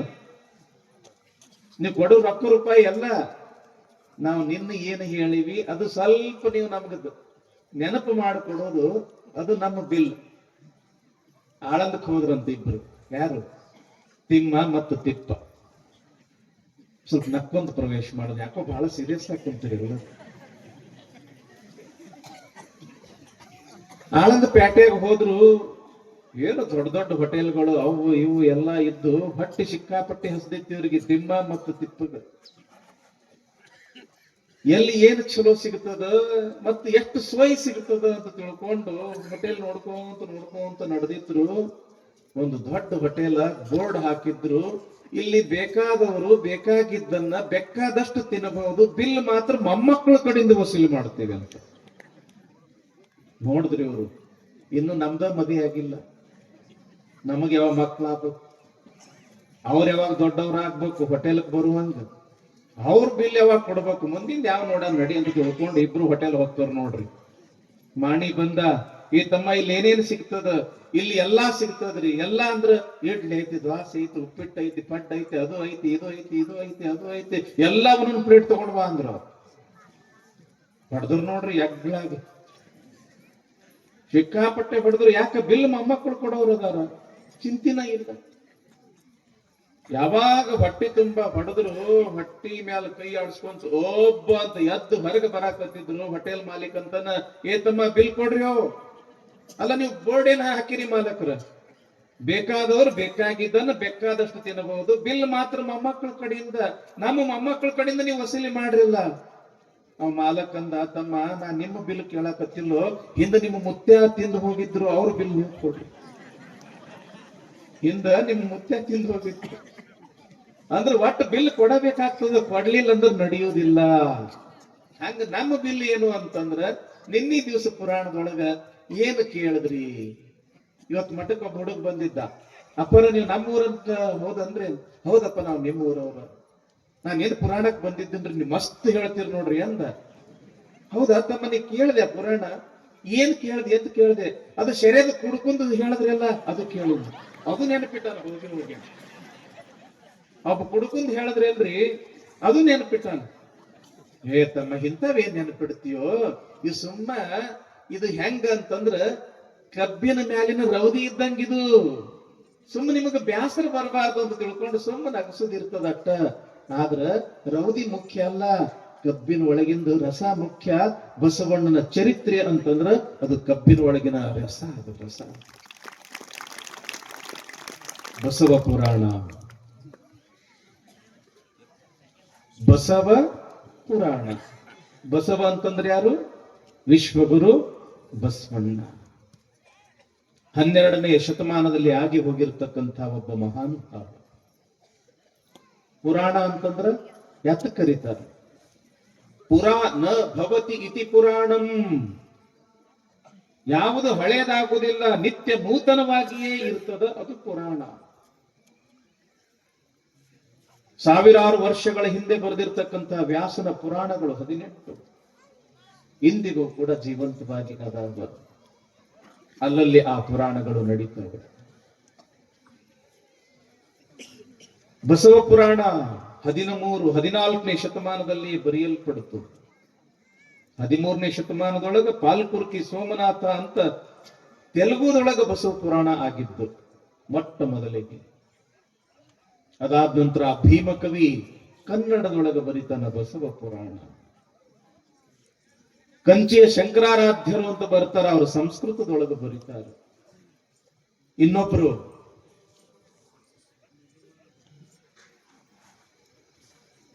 ಶಿವಪ್ರಕಾಶ ಸ್ವಾಮಿಗಳು ಅಂತ ಬರ್ತಾರ, ಅವರು ತೆಲುಗುದಾಗ ಬರೀತಾರೆ. ಪಂಡಿತ ಪುಟ್ಟರಾಜ ಕವಿಗವಾಯಿಗಳು ಅವರು ಸಂಸ್ಕೃತದೊಳಗೂ ಬರೀತಾರೆ, ಹಿಂದಿಯೊಳಗೂ ಬರೀತಾರೆ, ಕನ್ನಡದೊಳಗೂ ಬರೀತಾರೆ. ನಾನಾ ಭಾಷೆಗಳಲ್ಲಿ ಬಸವ ಪುರಾಣ ಇವತ್ತು ನಮಗೆ ಸಿಗ್ತದೆ. ಇವತ್ತು ಬಿಟ್ಟು ನೀವು ನಾಳೆ ಕೇಳ್ರಿ ಮತ್ತೆ ಹೊಸದು, ನಾಳೆ ಬಿಟ್ಟು ನಾಡ್ದು ಕೇಳ್ರಿ ಮತ್ತೆ ಹೊಸದು. ನಿತ್ಯ ನೂತನವಾಗಿ ಯಾವ್ದು ಇರ್ತದ, ಯಾವುದಕ್ಕ ಹಳೇದು ಅಂತದ ಅನ್ಸುದ ಇಲ್ವೋ ಅದಕ್ಕೆ ಪುರಾಣ ಅಂತ ಕರೀತಾರ. ಪುರಾಣ ಭವತಿ ಇತಿ ಪುರಾಣ. ನಮ್ಮೂರಲ್ಲಿ ಹುಟ್ಟಿರ್ತಕ್ಕಂತಹ ತೇಲ್ಸಂಗದ ಪಟ್ಟದೇವರು ಬರೀತಾರ ಪುರಾಣದ ಬಗ್ಗೆ. ಪುರಾಣವೆಂಬುವುದೊಂದು ಹೊಳಿ, ಹೊಳಿ ಅಂದ್ರೆ ನದಿ. ಪುರಾಣವೆಂಬುವುದೊಂದು ಹೊಳಿ, ಅದರೊಳಗ ನೀ ಇಳಿ, ಅವಗುಣಗಳ ಕಳಿ ನಿನ್ನ ನೀ ತಿಳಿ. ಹೊಳಿಗೆ ಹೋಗ್ತೀವಿ ನಾವು, ಯಾಕ ಸ್ವಚ್ಛ ಆಗಕ್ಕ. ಇದು ಪುರಾಣ ಅನ್ನೋದು ಕೂಡ ಒಂದು ಹೊಳಿ ಇದ್ದಂಗ. ನಾವು ಇಲ್ಲಿ ಸ್ವಚ್ಛ ಆಗ್ತೀವಿ, ಪಾಪ ಅನ್ನೋದು ಇಲ್ಲಿ ನಾವು ತೊಳ್ಕೊಳ್ತೀವಿ. ಬಸವಣ್ಣನ ಸ್ವರೂಪ, ಬಸವಾದಿ ಶಿವಶರಣರ ಸ್ವರೂಪವನ್ನು ತಿಳಿತಕ್ಕಂತ ಒಂದು ದೊಡ್ಡ ಅವಕಾಶ ಈ ಬಸವ ಪುರಾಣದೊಳಗ. ಬಸವ ಪುರಾಣವನ್ನ ಇಲ್ಲಿ ಭೀಮ ಕವಿಗಳು ಬರಿತಾ ಇದ್ದಾರೆ. ನಾವು ಅದರೊಳಗೆ ಪ್ರವೇಶ ಮಾಡ್ತಾ ಇದ್ದೀವಿ. ಬಸವ ಗುರುವಿನ ಸ್ತುತಿಯನ್ನ ಮಾಡ್ತಾ ಮಾಡ್ತಾ, ಎಲ್ಲಾ ಶಿವಶರಣರ ಸ್ತುತಿಯನ್ನ ಮಾಡ್ತಾ ಮಾಡ್ತಾ ಇಲ್ಲಿ ಶಿವನ ಒಂದು ಕೈಲಾಸದ ವರ್ಣನೆಯನ್ನ ಮಾಡ್ತಾರ. ಕೈಲಾಸ ಅಂತಂದ್ರೆ ಸಾಮಾನ್ಯವಾಗಿ ಬೆಳ್ಳಿ ಬೆಟ್ಟ ಅಂತೀವಿ ನಾವು. ಎಲ್ಲಿರ್ತಾನ ಪರಮಾತ್ಮ? ಕೈಲಾಸದೊಳಗಿರ್ತಾನ. ಆ ಕೈಲಾಸ ಹೆಂಗಿರ್ತದ? ಅದು ಬೆಳ್ಳಿಯ ಬೆಟ್ಟ. ಅದಕ್ಕೆ ಸಂಸ್ಕೃತದೊಳಗ ರಜತಗಿರಿ ಅಂತ ಕರೀತಾರ. ಪುಷ್ಪದಂತ ಅಂತ ತಿಳ್ಕೊಂಡು ಒಬ್ಬ ಬಹಳ ದೊಡ್ಡ ಕವಿ ಆಗಿ ಹೋದ್ರು. ಅವ್ರ ಬಾಯಿಯೊಳಗ ಕೇಳಬೇಕು ಶಿವನ ವರ್ಣನೆ, ಶಿವನ ಕೈಲಾಸದ ವರ್ಣನೆ. ಹಸಿದಗಿರಿ ಸಮಂ ಸ್ಯಾತ್ಕಜ್ಜಲಂ ಸಿಂಧು ಪಾತ್ರೆ ಸುರತರುವರ ಶಾಖಾ ಲೇಖಣಿ ಪತ್ರ ಮೂರ್ವಿ ಲಿಖತಿ ಯದಿ ಗೃಹಿತ್ವ ಶಾರದಾ ಸರ್ವಕಾಲೇ ತದಪಿ ತವ ಗುಣ ನಾಮೇಶ ಪಾರಮ್ನಯಾತಿ ಅಂತ.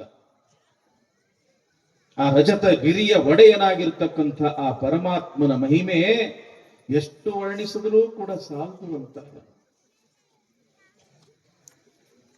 ಎಷ್ಟು ಅದ್ಭುತವಾಗಿ ಹೇಳ್ತಾರ ಅಂತಂದ್ರ, ಸಮುದ್ರದಲ್ಲಿ ಇರ್ತಕ್ಕಂಥ ನೀರನ್ನೆಲ್ಲ ಮಷಿಯ ಕುಡಿಕೆಯನ್ನಾಗಿ ಮಾಡಿ, ಕಲ್ಪವೃಕ್ಷದ ಕೊಂಬೆಗಳನ್ನೆಲ್ಲ ಲೇಖನಿಯನ್ನಾಗಿ ಮಾಡಿ, ಇಡೀ ಭೂಮಿಯನ್ನೇ ಕಾಗದವನ್ನಾಗಿ ಮಾಡಿ, ವಿದ್ಯಾದಿ ದೇವತೆಯಾಗಿರ್ತಕ್ಕಂಥ ಬ್ರಹ್ಮನ ರಾಣಿ ಸರಸ್ವತಿ ಯುಗ ಯುಗಗಳಿಂದಲೂ ಕೂಡ ಹಗಲು ರಾತ್ರಿ ಎಷ್ಟು ಬರೆದ್ರೂ ಕೂಡ ಆ ಶಿವನ ಮಹಿಮೆಯನ್ನ ಬರೆಯಲಿಕ್ಕೆ ಆಗುವುದಿಲ್ಲ. ಅಷ್ಟೊಂದು ದೊಡ್ಡವನು ನಮ್ಮ ಶಿವ ಅಂತ ತಿಳ್ಕೊಂಡು ಶಿವನ ಮಹಿಮೆಯ ಬಗ್ಗೆ ಬರೀತಾರೆ ಪುಷ್ಪದಂತ ಕವಿಗಳು. ಇನ್ನು ಅಷ್ಟು ದೊಡ್ಡ ಕವಿಗಳ ಮಾತು ಬಿಟ್ರೆ ಸಾಮಾನ್ಯವಾಗಿ ನಮ್ಮ ತಾಯಂದರು, ನಿಮ್ಮಂತಹ ಗರತಿಯರು ಆ ಶಿವನ ಬಗ್ಗೆ ಎಷ್ಟು ಚಂದ ಹಾಡ್ತಾರೆ. ಶಿವ ಶಿವ ಎಂದರ ಸಿಡಿಲೆಲ್ಲ ಬಯಲಾಗೆ, ಕಲ್ಲು ಬಂದೆರಗಿ ಕಡೆಗಾಗೆ, ಕಲ್ಲು ಬಂದೆರಗಿ ಕಡೆಗಾಗಿ ಎಲೆ ಮನವೇ ಶಿವನೆಂಬ ಶಬುದ ಬಿಡಬ್ಯಾಡ. ಕುಟ್ಟುವಾಗೂ ಶಿವ ಶಿವ, ಕುಟ್ಟುವಾಗೂ ಶಿವ ಶಿವ, ಬೀಸುವಾಗೂ ಶಿವ ಶಿವ, ಬಟ್ಟೆ ತೊಳೆಯುವಾಗೂ ಕೂಡ ಶಿವ ಶಿವ, ಎದ್ರ ಶಿವ ಶಿವ, ಬಿದ್ರ ಶಿವ ಶಿವ. ಶಿವ ಅನ್ನೋ ಶಬ್ದದೊಳಗೆ ಎಷ್ಟು ದೊಡ್ಡ ಶಕ್ತಿ ಅದ ಅಂತಂದ್ರ, ಇನ್ನೇನು ಸಿಡಿಲು ಬಂದು ಮೈ ಮೇಲೆ ಬೀಳ್ತದ ಅನ್ನುವಾಗ ಶಿವ ಅಂದ್ರೆ ಸಾಕು, ಆ ಸಿಡಿಲು ಸಹಿತ ಬಯಲಾಗ್ತದ ಅಂದ ಬಳಕ ಶಿವ ಅನ್ನೋ ಶಬ್ದದೊಳಗೆ ಎಂಥ ಶಕ್ತಿ ಇರಬೇಕು ಅಂತಾಳ ಗರತಿ. ಇಲ್ಲಿ ಸ್ವಲ್ಪ ನಾವೆಲ್ಲರೂ ಕೂಡ ಶಿವಭಕ್ತರಾಗಿರೋದ್ರಿಂದ, ಬಸವಣ್ಣನು ಕೂಡ ಮಹಾನ್ ಶಿವಭಕ್ತ ಆಗಿರೋದ್ರಿಂದ ಈ ಶಿವನ ಬಗ್ಗೆ ಒಂದಿಷ್ಟು ಚಿಂತನೆಯನ್ನ ಮಾಡೋಣ. ಶಿವ ಅಂತಂದ್ರೆ ಏನು? ನಾವೆಲ್ಲರೂ ಕೂಡ ಶಿವ ಶಿವ ಶಿವ ಅಂತ ಕರಿತೀವಿ. ಶಿವ ಅಂದ ಕೂಡಲೇ ಒಂದು ಕಲ್ಪನೆ ಕಣ್ಣೆದುರುಗಡೆ ಬರ್ತದ. ಆ ಜಡೆಯನ್ನ ಧರಿಸಿಕೊಂಡು, ಗಂಗೆಯನ್ನ ಮುಡಿದುಕೊಂಡು, ಕೊರಳಲ್ಲಿ ಸರ್ಪವನ್ನ ಸುತ್ತಿಕೊಂಡು, ಆನೆಯ ಚರ್ಮವನ್ನ ತನ್ನ ಸೊಂಟಕ್ಕೆ ಸುತ್ತಿಕೊಂಡು, ಕೈಯಲ್ಲಿ ಡಮರುಗ ತ್ರಿಶೂಲ ಏನ್ರಿ ಆ ನಟರಾಜನಾಗಿ ಕುಣಿತಾ ಇರತಕ್ಕಂಥ ಆ ಒಬ್ಬ ಶಿವ ಎಂತಕ್ಕಂಥ ಕಲ್ಪನೆ ನಮಗೆ ಸಹಜವಾಗಿಯೇ ಬರ್ತದೆ. ಶಿವ ಅಂತಂದ್ರಲ್ಲಿ ಸಾಕಾರವೂ ಹೌದು, ನಿರಾಕಾರವೂ ಹೌದು. ಭಕ್ತಿಯ ಮಾರ್ಗದಲ್ಲಿ ಸಾಕ್ತಕ್ಕಂಥ ಭಕ್ತನಿಗೆ ಈತ ಸಾಕಾರ ಶಿವ. ಜ್ಞಾನದ ಮಾರ್ಗದಲ್ಲಿ ಸಾಕ್ತಕ್ಕಂಥ ಸಾಧಕನಿಗೆ ಶಿವ ಆತ ನಿರಾಕಾರ, ಆಕಾರವೇ ಇಲ್ಲ. ಏಕ ಏವ ಶಿವ ಸಾಕ್ಷಾತ್ ಚಿದಾನಂದಮಯೋ ವಿಭು ನಿರ್ವಿಕಲ್ಪೋ ನಿರ್ಗುಣೋ ನಿಷ್ಪ್ರಪಂಚಕಃ ಅಂತ ತಿಳ್ಕೊಂಡು ಹೇಳ್ತಾರ. ನಿರ್ಗುಣೋ ನಿಷ್ಪ್ರಪಂಚಕಃ. ಇಂಥ ಒಂದು ಶಿವಧರ್ಮ ನಾವೇನು ತಿಳ್ಕೊಳ್ತೀವಿ, ಬಹುತೇಕ ಶಿವಧರ್ಮ ಅನ್ನೋದು ಬಹುತೇಕ ನಮ್ಮ ಭಾರತ ದೇಶದೊಳಗ ಅಷ್ಟ ಅದ. ಏನು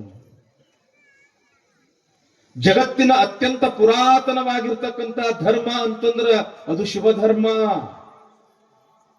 ಜಗತ್ತಿನ ಎಲ್ಲಾ ಕಡೆಗೆ ವಿಸ್ತಾರವಾಗಿರ್ತಕ್ಕಂಥ ಧರ್ಮ ಅಂತಂದ್ರ ಅದು ಶಿವಧರ್ಮ. ಸ್ಕಾಟ್ಲ್ಯಾಂಡ್ ದಲ್ಲಿಯೂ ಕೂಡ ಸುವರ್ಣಲಿಂಗ ಅಂತ ತಿಳ್ಕೊಂಡು ಒಂದು ಶಿವನ ದೇವಸ್ಥಾನ ಇತಿಹಾಸಕಾರರು ಸಂಶೋಧನೆಯನ್ನ ಮಾಡ್ತಾರೆ.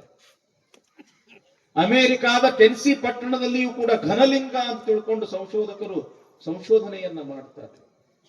ಮಕ್ಕಾದಲ್ಲಿ ಇರ್ತಕ್ಕಂಥ ಮಕ್ಕೇಶ್ವರ ಲಿಂಗವೂ ಕೂಡ ಅಲ್ಲಿ ಇತ್ತು ಅಂತ ತಿಳ್ಕೊಂಡು ಇತಿಹಾಸಕಾರರು ಹೇಳ್ತಾರೆ. ಜಗತ್ತಿನ ನಾನಾ ಕಡೆಗೂ ಕೂಡ ಶಿವನ ದೇಗುಲಗಳು ಇದ್ದು ಅಲ್ಲಿ ಶಿವಭಕ್ತರಿದ್ರು ಅಂತ ತಿಳ್ಕೊಂಡು ಇತಿಹಾಸ ಹೇಳ್ತದೆ. ಇಂಥ ಶಿವಮಹಿಮೆಯನ್ನ ಸಾರ್ತಕ್ಕಂಥ ಗ್ರಂಥಗಳು ಯಾವಾವು ಅಂತ ತಿಳ್ಕೊಂಡು ವಿಚಾರ ಮಾಡಿದಾಗ ವೇದಗಳು, ಉಪನಿಷತ್ತುಗಳು, 28 ಶಿವಾಗಮಗಳು, ಅನೇಕ ಸಂಸ್ಕೃತ ಗ್ರಂಥಗಳು, ಬಸವಾದಿ ಶಿವಶರಣರ ಸಾಹಿತ್ಯ ಸಿದ್ಧಾಂತ ಶಿಖಾಮಣಿ, ಅನೇಕ ಪದ್ಯಗಳು ಸಿಗುತ್ತವೆ, ರಗಳೆಗಳು ಸಿಗುತ್ತವೆ, ಗದ್ಯಗಳು ಸಿಗುತ್ತವೆ. ಅನೇಕ ಅನೇಕ ಸಾವಿರ ಗ್ರಂಥಗಳು ಶಿವನ ಮಹಿಮೆಯನ್ನ ಹೊಗಳತಕ್ಕಂಥ ಗ್ರಂಥಗಳು ಅನೇಕ ಇರೋದನ್ನ ನಾವು ನೀವೆಲ್ಲರೂ ಕೂಡ ಕಾಣುತ್ತೀವಿ. ಹಾಗಾದ್ರೆ ಇಂಥ ಶಿವನನ್ನ ಆರಾಧನೆಯನ್ನ ಮಾಡ್ತಕ್ಕಂಥ ಭಕ್ತರು ಯಾರ್ಯಾರಿದ್ರು ಅಂತ ತಿಳ್ಕೊಂಡು ವಿಚಾರ ಮಾಡಲಾಗಿ ಏನು ಮರ್ಯಾದಾ ಪುರುಷೋತ್ತಮ ಶ್ರೀರಾಮಚಂದ್ರ ಅಂತ ತಿಳ್ಕೊಂಡು ನಾವೇನು ಕರಿತೀವಲ್ಲ, ಅಂತ ಶ್ರೀರಾಮನು ಕೂಡ ಶಿವನ ಭಕ್ತ. ಇಂದಿಗೂ ಕೂಡ ರಾಮಲಿಂಗೇಶ್ವರ, ರಾಮೇಶ್ವರ ಲಿಂಗ ಅಂತ ತಿಳ್ಕೊಂಡು ನಾವು ಕೇಳ್ತೀವಿ. ಯಾವಾಗ ರಾವಣ ಸೀತೆಯನ್ನ ಕದ್ದೊಯ್ದ ಲಂಕೆಗೆ, ಅಯೋಧ್ಯೆಯಿಂದ ಶ್ರೀರಾಮ ಲಂಕೆಯನ್ನ ಮುಟ್ಟುವವರೆಗೆ ಅಲ್ಲಲ್ಲಿ ಶಿವನ ಲಿಂಗವನ್ನ ಪ್ರತಿಷ್ಠಾಪನೆಯನ್ನ ಮಾಡಿ ಶಿವನ ಆರಾಧನೆಯನ್ನೇ ಮಾಡ್ತಾ ಮಾಡ್ತಾ ಮಾಡ್ತಾ ಲಂಕೆಗೆ ಮುಟ್ತಾನ ಶ್ರೀರಾಮಚಂದ್ರ. ಯಾಕೆ ಈ ಮಾತು ಹೇಳಕತ್ತೀನಿ ಅಂತಂದ್ರ ಶಿವ ಅನ್ನೋ ಆ ವಸ್ತು, ಆ ಘನ ವಸ್ತು ಎಷ್ಟು ದೊಡ್ಡದು ಅನ್ನೋದಕ್ಕ. ತ್ರಿಲೋಕ ವೀರ ಅನಿಸಿಕೊಂಡಿರ್ತಕ್ಕಂಥ ಅರ್ಜುನನು ಕೂಡ ಶಿವನ ಭಕ್ತನೇ. ತಪಸ್ಸನ್ನ ಮಾಡಿ ಪಾಶುಪತಾಸ್ತ್ರವನ್ನ ಪಡೆದುಕೊಂಡಿರ್ತಕ್ಕಂಥವನು ಅರ್ಜುನ ಶಿವನ ಭಕ್ತ. ಒಂದಲ್ಲ ಎರಡಲ್ಲ 100 ಆನೆಯ ಬಲವನ್ನ ಹೊಂದಿರತಕ್ಕಂಥ ಭೀಮನು ಕೂಡ, ಅಂದ್ರೆ ಪಾಂಡವರು ಕೂಡ ಶಿವನ ಭಕ್ತರೇ. ಅದ್ವೈತ ಮತವನ್ನ ಸ್ಥಾಪನೆ ಮಾಡಿರ್ತಕ್ಕಂಥ ಶಂಕರಾಚಾರ್ಯರು ಕೂಡ ಶಿವನ ಭಕ್ತನೇ. ಬಸವಾದಿ ಪ್ರಮಥರಾಗಿರಬಹುದು, ರೇಣುಕಾದಿ ಪಂಚ ಆಚಾರ್ಯರಾಗಿರಬಹುದು, 63 ಪುರಾತನರಾಗಿರಬಹುದು, ಅನೇಕ ಶರಣರು, ಸಂತರು, ಮಹಾತ್ಮರು, ರಾಜರು, ಮಹಾರಾಜರು, ಜ್ಞಾನಿಗಳು, ವಿಜ್ಞಾನಿಗಳು, ವೀರ ಯೋಧರು ಕೂಡ ಶಿವನ ಭಕ್ತರೇ. ವೈರಿಗಳು ಯುದ್ಧಕ್ಕೆ ಬಂದಾಗ ಅಥವಾ ಇವರೇ ವೈರಿಗಳ ಮೇಲೆ ದಾಳಿಯನ್ನ ಮಾಡತಕ್ಕಂತ ಸಮಯದಲ್ಲಿಯೂ ಕೂಡ ಯುದ್ಧದೊಳಗೆ ಒಂದು ಪದ್ಧತಿ ಏನು ಅಂತಂದ್ರ ಹರ ಹರ ಮಹಾದೇವ, ಹರ ಹರ ಮಹಾದೇವ ಅಂತ ತಿಳ್ಕೊಂಡು ಶತ್ರುಗಳ ಮೇಲೆ ದಾಳಿ ಮಾಡಬೇಕು. ಅಂದ್ರೆ ಹರ ಅಂತಂದ್ರ ದುಷ್ಟರನ್ನ ಸಂಹಾರ ಮಾಡತಕ್ಕಂಥವನು, ರುದ್ರ ಅಂತ ಅರ್ಥ. ಅವನಿಗೆ ಶಿವ ಅಂತನೂ ಕೂಡ ನಾವು ಕರಿತೀವಿ. ಹೀಗಾಗಿ ಶಿವನ ಭಕ್ತರು ಈ ದೇಶದ ತುಂಬೆ, ಜಗತ್ತಿನ ತುಂಬೆ ಅಲ್ಲ. ಇನ್ನು ಶಿವನ ದೇವಸ್ಥಾನಗಳು ವಿದೇಶಗಳಲ್ಲಂತೂ ಇದ್ದೇ ಇದ್ದು, ನಮ್ಮ ಭಾರತದಲ್ಲಿ ಅಂತೂ ಕೂಡ ಊರೂರಿಗೆ ಶಿವನ ದೇವಸ್ಥಾನಗಳು. ನಾವು ಖಂಡೇರಾಯ ಅಂತೀವಿ, ಅದನ್ನು ಕೂಡ ಒಂದು ಶಿವನ ಅವತಾರವೇ. ಯಾಕ ಶಿವನ ಅವತಾರಗಳು ಒಂದಲ್ಲ ಎರಡಲ್ಲ, ಸಾವಿರ ಸಾವಿರ ಅವತಾರಗಳು ಶಿವನ ಅವತಾರಗಳು. ನಮ್ಮ ಭಾರತ ದೇಶದೊಳಗ ಪ್ರಮುಖವಾಗಿ 12 ಜ್ಯೋತಿರ್ಲಿಂಗಗಳು ಅಂತ ಕರೀತಾರೆ, ಹೌದಲ್ರಿಪ್ಪ? ಸೌರಾಷ್ಟ್ರೇ ಸೋಮನಾಥಂಚ ಶ್ರೀಶೈಲೆ ಮಲ್ಲಿಕಾರ್ಜುನಂ ಉಜ್ಜೈನ್ಯ ಮಹಾಕಾಲ ಓಂಕಾರ ಮಮಲೇಶ್ವರ. 12 ಜ್ಯೋತಿರ್ಲಿಂಗಗಳು ಪ್ರಮುಖವಾಗಿ. ಇನ್ನು ಊರಲ್ಲಿ ಎಂಥದೇ ಒಂದು ಸಣ್ಣ ಊರದ ಅಂದ್ರೂ ಕೂಡ ಅಲ್ಲಿ ಒಂದು ಶಿವನ ದೇವಸ್ಥಾನ ಇರ್ತದ. ಯಾಕೆ? ಯಾವ ಊರಲ್ಲಿ ಶಿವಭಕ್ತರಿಲ್ಲದ ಊರು ಅದು ದೇಶ ವನವಾಸ ಅಂತ ತಿಳ್ಕೊಂಡು ಶರಣರು ಕರೀತಾರೆ. ಅದೊಂದು ಸ್ಮಶಾನ ಇದ್ದಂಗ ಅಂತ ಕರೀತಾರೆ. ಹೀಗಾಗಿ ಇವತ್ತು ಎಷ್ಟೇ ಒಂದು ಸಣ್ಣ ಊರಿದ್ರೂ ಕೂಡ ಅಲ್ಲಿ ಶಿವನ ಒಂದು ಅಸ್ತಿತ್ವ ಇದ್ದೇ ಇರ್ತದ, ದೇವಸ್ಥಾನ ಇದ್ದೇ ಇರ್ತದ. ಅಂಥ ಶಿವ ಇಲ್ಲಿ ವರ್ಣನೆಯನ್ನ ಮಾಡಕತ್ತಾರ ಕವಿಗಳು, ಭೀಮ ಕವಿಗಳು ಎಷ್ಟು ಅದ್ಭುತವಾಗಿ ಮಾಡ್ತಾರೆ. ರಜತಗಿರಿ ಅಂದ್ರೆ ಬೆಳ್ಳಿಯ ಬೆಟ್ಟ, ಕೈಲಾಸ. ಆ ಕೈಲಾಸದಲ್ಲಿ ಜ್ಞಾನ ಸಿಂಹಾಸನ. ಆ ಜ್ಞಾನ ಸಿಂಹಾಸನದ ಮೇಲೆ ಯಾರು ಕುಳಿತುಕೊಂಡಿದ್ದಾರೆ? ಜಗತ್ತಿನ ಒಡೆಯನಾಗಿರ್ತಕ್ಕಂಥ ಶಿವ ಕುಳಿತುಕೊಂಡಿದ್ದಾನೆ. ಶಿವನ ಎಡ ತೊಡೆಯ ಮೇಲೆ ಯಾರು ಕುಳಿತುಕೊಂಡಿದ್ದಾರೆ? ಪಾರ್ವತಿ ಕುಳಿತುಕೊಂಡಿದ್ದಾಳೆ. ಆಕೆಯ ತೊಡೆಯ ಮೇಲೆ ಗಣಪ, ಶಿವನ ಈ ತೊಡೆಯ ಮೇಲೆ ಷಣ್ಮುಖ. ನೋಡ್ರಿ ಶಿವ ಹೆಂಗದಾನ, ಶಕ್ತಿಯನ್ನ ಬಿಟ್ಟು ಇಲ್ವೇ ಇಲ್ಲ. ಶಿವ ಯಾವಾಗಲೂ ಕೂಡ ಶಕ್ತಿ ಸಮೇತನಾಗಿರ್ತಕ್ಕಂಥವನು, ಅಂದ್ರೆ ಪಾರ್ವತಿ ಸಮೇತನಾಗಿರ್ತಕ್ಕಂಥವನು ಶಿವ. ಕವಿರತ್ನ ಕಾಳಿದಾಸರು ಹೇಳ್ತಾರೆ, ವಾಗರ್ಥಾವಿವ ಸಂಪೃಕ್ತವು ವಾಗರ್ಥ ಪ್ರತಿಪತ್ತಯೇ ಜಗತ ಪಿತರವು ಒಂದೇ ಪಾರ್ವತಿ ಪರಮೇಶ್ವರವು ಅಂತ. ಯಾವ ರೀತಿಯಾಗಿ ಶಬ್ದ ಬಿಟ್ಟು ಅರ್ಥ ಇಲ್ಲ, ಅರ್ಥ ಬಿಟ್ಟು ಶಬ್ದ ಇಲ್ಲ, ಹಂಗ ಶಿವನನ್ನ ಬಿಟ್ಟು ಶಕ್ತಿ ಇಲ್ಲ, ಶಕ್ತಿಯನ್ನ ಬಿಟ್ಟು ಶಿವ ಇಲ್ಲ. ಅದಕ್ಕೆ ಯಾವಾಗಲೂ ಕೂಡ ಶಿವನ ತೊಡೆಯ ಮೇಲೆ ಪಾರ್ವತಿ ಕುಂತಿರ್ತಾಳೆ. ನೋಡ್ರಿ ನಿಲ್ರಿಪ್ಪ ಫೋಟೋ. ಹಿಂದಕ್ಕೆಲ್ಲ ಪ್ರತಿಯೊಬ್ಬರ ಮನ್ಯಾಗ ಒಂದು ಫೋಟೋ ಇರ್ತಿದ್ದು ಅವ ನೆನಪೈತೇನೆ ನಿಮ್ಗ? ನಮ್ಮ ಅವುಗಳಿಗೆ ಕೇಳ್ತೀನಿ, ಈಗಿನ ಹುಡುಗರು ಅಂತ ಫೋಟೋ ನೋಡುದು ಬಹಳ ಅಪರೂಪ. ಯಾಕಂತ ಫೋಟೋಗಳು ಬರಬರ್ತಾ ಮಾಯ ಆಗಕತ್ತಾವ. ಏನ್ರಿಪ್ಪ ಹಿರಿಯರ್ ನಿಮ್ಗೆ ನೆನಪೈತೇನ್ರಿಪ್ಪ? ಒಂದು ಜ್ಞಾನ ಸಿಂಹಾಸನ ಇರ್ತದ, ಶಿವ ಕುಂತಿರ್ತಾನ, ಶಿವನ ತೊಡಿ ಮೇಲೆ ಪಾರ್ವತಿ ಕುಂತಿರ್ತಾಳ, ಜಡಿ ಮೇಲೆ ಗಂಗಾ ಇರ್ತಾಳ, ಈ ಕಡೆ ಗಣಪ ಇರ್ತಾನ, ಈ ಕಡೆ ಷಣ್ಮುಖ ಇರ್ತಾನ, ಮುಂದ ಸಿಂಹ ಇರ್ತದ, ನಂದಿ ಇರ್ತದ, ನವಿಲು ಇರ್ತದ, ಇಲಿನೂ ಕೂಡ ಇರ್ತದ. ಇದು ಪರಮಾತ್ಮನ ಕುಟುಂಬ. ಇದು ನಿಮ್ದು ಹೆಂಗ್ ಒಂದು ಕುಟುಂಬ ಅದ, ಹಂಗ ಪರಮಾತ್ಮಂದು ಕೂಡ ಒಂದು ಕುಟುಂಬ ಅದ. ಸುಮ್ಮನೆ ಒಂದಿಟ್ಟು ಚಿಂತನೆ ಮಾಡ್ತೀರಿವಾ? ನಿಮ್ಮ ಮನಿ ಹೆಂಗದ, ಪರಮಾತ್ಮನ ಮನಿ ಹೆಂಗದ ಅನ್ನೋದು ಸ್ವಲ್ಪ ಕಲ್ಪನೆ ಮಾಡ್ಕೊಳ್ತೀರಿವಾ? ಸ್ವಲ್ಪ ಫ್ರೀ ಆಗಿ ಅಗ್ದಿ ನಗ್ನಾಗುತ್ತ. ಶಿವನಿಗೆ ಎಷ್ಟು ಮಂದಿ ಹೆಂಡ್ರಿ ಹೇಳ್ರಿವ? ನೋಡ್ರಿ, ಇಬ್ಬರು ಎಷ್ಟು ಮಂದಿ ಹೆಂಡ್ರಿಪ್ಪ? ಇಬ್ರು. ಒಬ್ಬಳು ಸೊಡಿ ಮ್ಯಾಲ, ಇನ್ನೊಬ್ಬಳು ತೆಲಿ ಮ್ಯಾಲ. ಇಬ್ರು ಹೆಂಡ್ರು. ಸಾಮಾನ್ಯವಾಗಿ ಇಬ್ರು ಹೆಂಡ್ರು ಇದ್ದವ್ರು ಶಾಂತಿ ನೆಮ್ಮದಿಯಿಂದ ಇರೋದ ಬಹಳ ಕಷ್ಟ. ಇಲ್ಲಿ ಯಾರಿದ್ರು ತಪ್ಪು ತಿಳ್ಕೊಳಕ್ ಹೋಗ್ಬೇಡ್ರಿ. ಯಾಕಂತಂದ್ರೆ ಇಬ್ಬರಿಗೂ ಸಮಾಧಾನ ಮಾಡೋದ್ರೊಳಗೆ ಪಾಪ ಇವನ ಪರಿಸ್ಥಿತಿ ಅಗ್ದಿ ಮಾಡ್ಕೊಳ್ಳುವಾಗ ಹುರುಪಿನಾಗ ಮಾಡ್ಕೊಂಡಿರ್ತಾನೆ. ಮುಂದೆ ಬಹಳ ಒಜ್ಜೆ ಆಗ್ತದೆ ಅವನಿಗೆ. ಯಾಕೆ? ಅವಳಿಗೆ ಸಮಾಧಾನ ಮಾಡೋದ್ರೊಳಗೆ ಇವಳು ಸಿಟ್ಟಿಗೆ ಹೇಳ್ತಾಳೆ, ಇವಳಿಗೆ ಸಮಾಧಾನ ಮಾಡೋದ್ರೊಳಗೆ ಅವಳು ಸಿಟ್ಟಿಗೆ ಹೇಳ್ತಾಳೆ.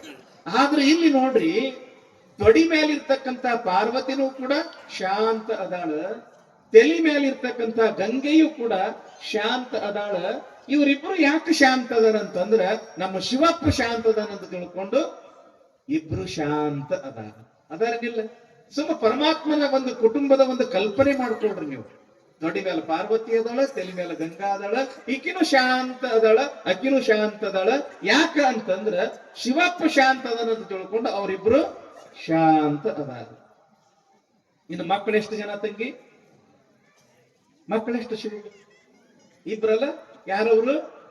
ಒಬ್ಬ ಗಣಪ, ಇನ್ನೊಬ್ಬ ಷಣ್ಮುಖ. ನೀವಂತೀರಪ್ಪ ಅವ್ರ ನಮ್ಮ ಮಕ್ಕಳು ಬಹಳ ಹುಚ್ಚಾರದವ್ರಿ, ಬಹಳ ಓಡಾಡ್ರದಾರಂತ ನೀವಂತೀರಿ. ನಿಮ್ಮ ಮಕ್ಕಳು ಎಷ್ಟು ಓಡಾಡ್ರಿದ್ದಾರ್ರಿವಾ? ಶಿವಪ್ಪನ ಮಕ್ಕಳು ನಿಮ್ಮ ಮಕ್ಕಳಕ್ಕಿಂತ 1000 ಪಟ್ಟು ಓಡಾಡ್ರವ್ರು. ಒಬ್ಬ ನವಿಲ್ ಹತ್ತಿ ಹೋಗ್ತಾನ, ಒಬ್ಬ ಇಲಿ ಹತ್ತಿ ಹೋಗ್ತಾನ. ಇಲಿ ಹತ್ತಿ ಹೋಗುವಾಗ ಇಲಿ ಮ್ಯಾಲಿಂದ ಹಪ್ ಅಂತ ಬಿದ್ದ. ಹೊಟ್ಟಿ ಹೊಡಿತು, ಕಡುಬು ಹೊರಗೆ ಬಿದ್ದು, ಅವರ ಯಾಕೆ ಬಿಡ್ಬೇಕು ಅಂತ ತಿಳ್ಕೊಂಡು ಹೊರಗೆ ಬಿದ್ದು ಕಡುಬು ಮತ್ತೆ ಹೊಟ್ಟೆಯಾಗಿ ಇಟ್ಟುಕೊಂಡು ಯಾತ್ರಲೆ ಹೊಲಿಗೆ ಹಾಕದ, ಹಾವಿಲೆ ಹೊಲಿಗೆ ಹಾಕದ. ಇಟ್ಟು ಓಡಾಡ್ರಿ ಮಕ್ಕಳದಾರಲ್ಲ, ಸುಮ್ಮ ಮಕ್ಕಳಿಗೆ ಬೈತೀರಿ, ಅವ್ರ ಮುಂದೆ ನಿಮ್ಮ ಮಕ್ಕಳು ಏನೂ ಅಲ್ಲ. ಇಬ್ರು ಬಹಳ ಓಡಾಡ್ರಿ, ಇವರು ಗಣಪನ ಓಡಾಳ, ಷಣ್ಮುಖನ ಓಡಾಳ, ಆದ್ರೆ ಇಬ್ರು ಕೂಡ ಶಾಂತ ಅದಾರ. ಯಾಕೆ ಶಾಂತ ಅದಾರ? ಶಿವಪ್ಪ ಶಾಂತ ಅದಾನ ಅಂತ ತಿಳ್ಕೊಂಡು ಮಕ್ಕಳಿಬ್ರು ಶಾಂತ ಅದಾರ. ಇನ್ನು ಸಿಂಹ, ಪರಮಾತ್ಮನ ವಾಹನ ಯಾವ್ದು ಹೇಳ್ರಿ? ನಂದಿ. ಪಾರ್ವತಿಯ ವಾಹನ ಯಾವುದು? ಸಿಂಹ. ಪರಸ್ಪರ ಇವರಿಬ್ರು ವಿರೋಧ. ಮೊದಲಾದ ಗೂಳಿ, ಮದ ಎತ್ತಂದ್ರೆ ಮುಗಿದೋತ್ತು, ಬೆಕ್ಕಾದಿರ್ಲಿ ಹಾದು ಬಿಡ್ತೈತಿ ಅದು ನಂದಿ. ಸಿಂಹ ಕೇಳಿರೇನು ಕಾಡಿಗೆ ರಾಜ, ಬೆಕ್ಕಾದವಿರ್ಲಿ ಅವನು ತಿಂದ ಬಿಡ್ತೈತೆ ಅಂತೈತಿ. ಆದ್ರೆ ಇಲ್ಲಿ ನಂದಿನೂ ಕೂಡ ಶಾಂತ ಕುಂತದ, ಸಿಂಹನು ಕೂಡ ಶಾಂತ ಕುಂತದ. ಯಾಕ? ಶಿವಪ್ಪ ಶಾಂತ ಅದನಂತ ತಿಳ್ಕೊಂಡು ಅವರಿಬ್ರು ಶಾಂತ ಅದ. ಇನ್ನು ಗಣಪತಿ ವಾಹನ ಯಾವುದು ತಂಗಿ?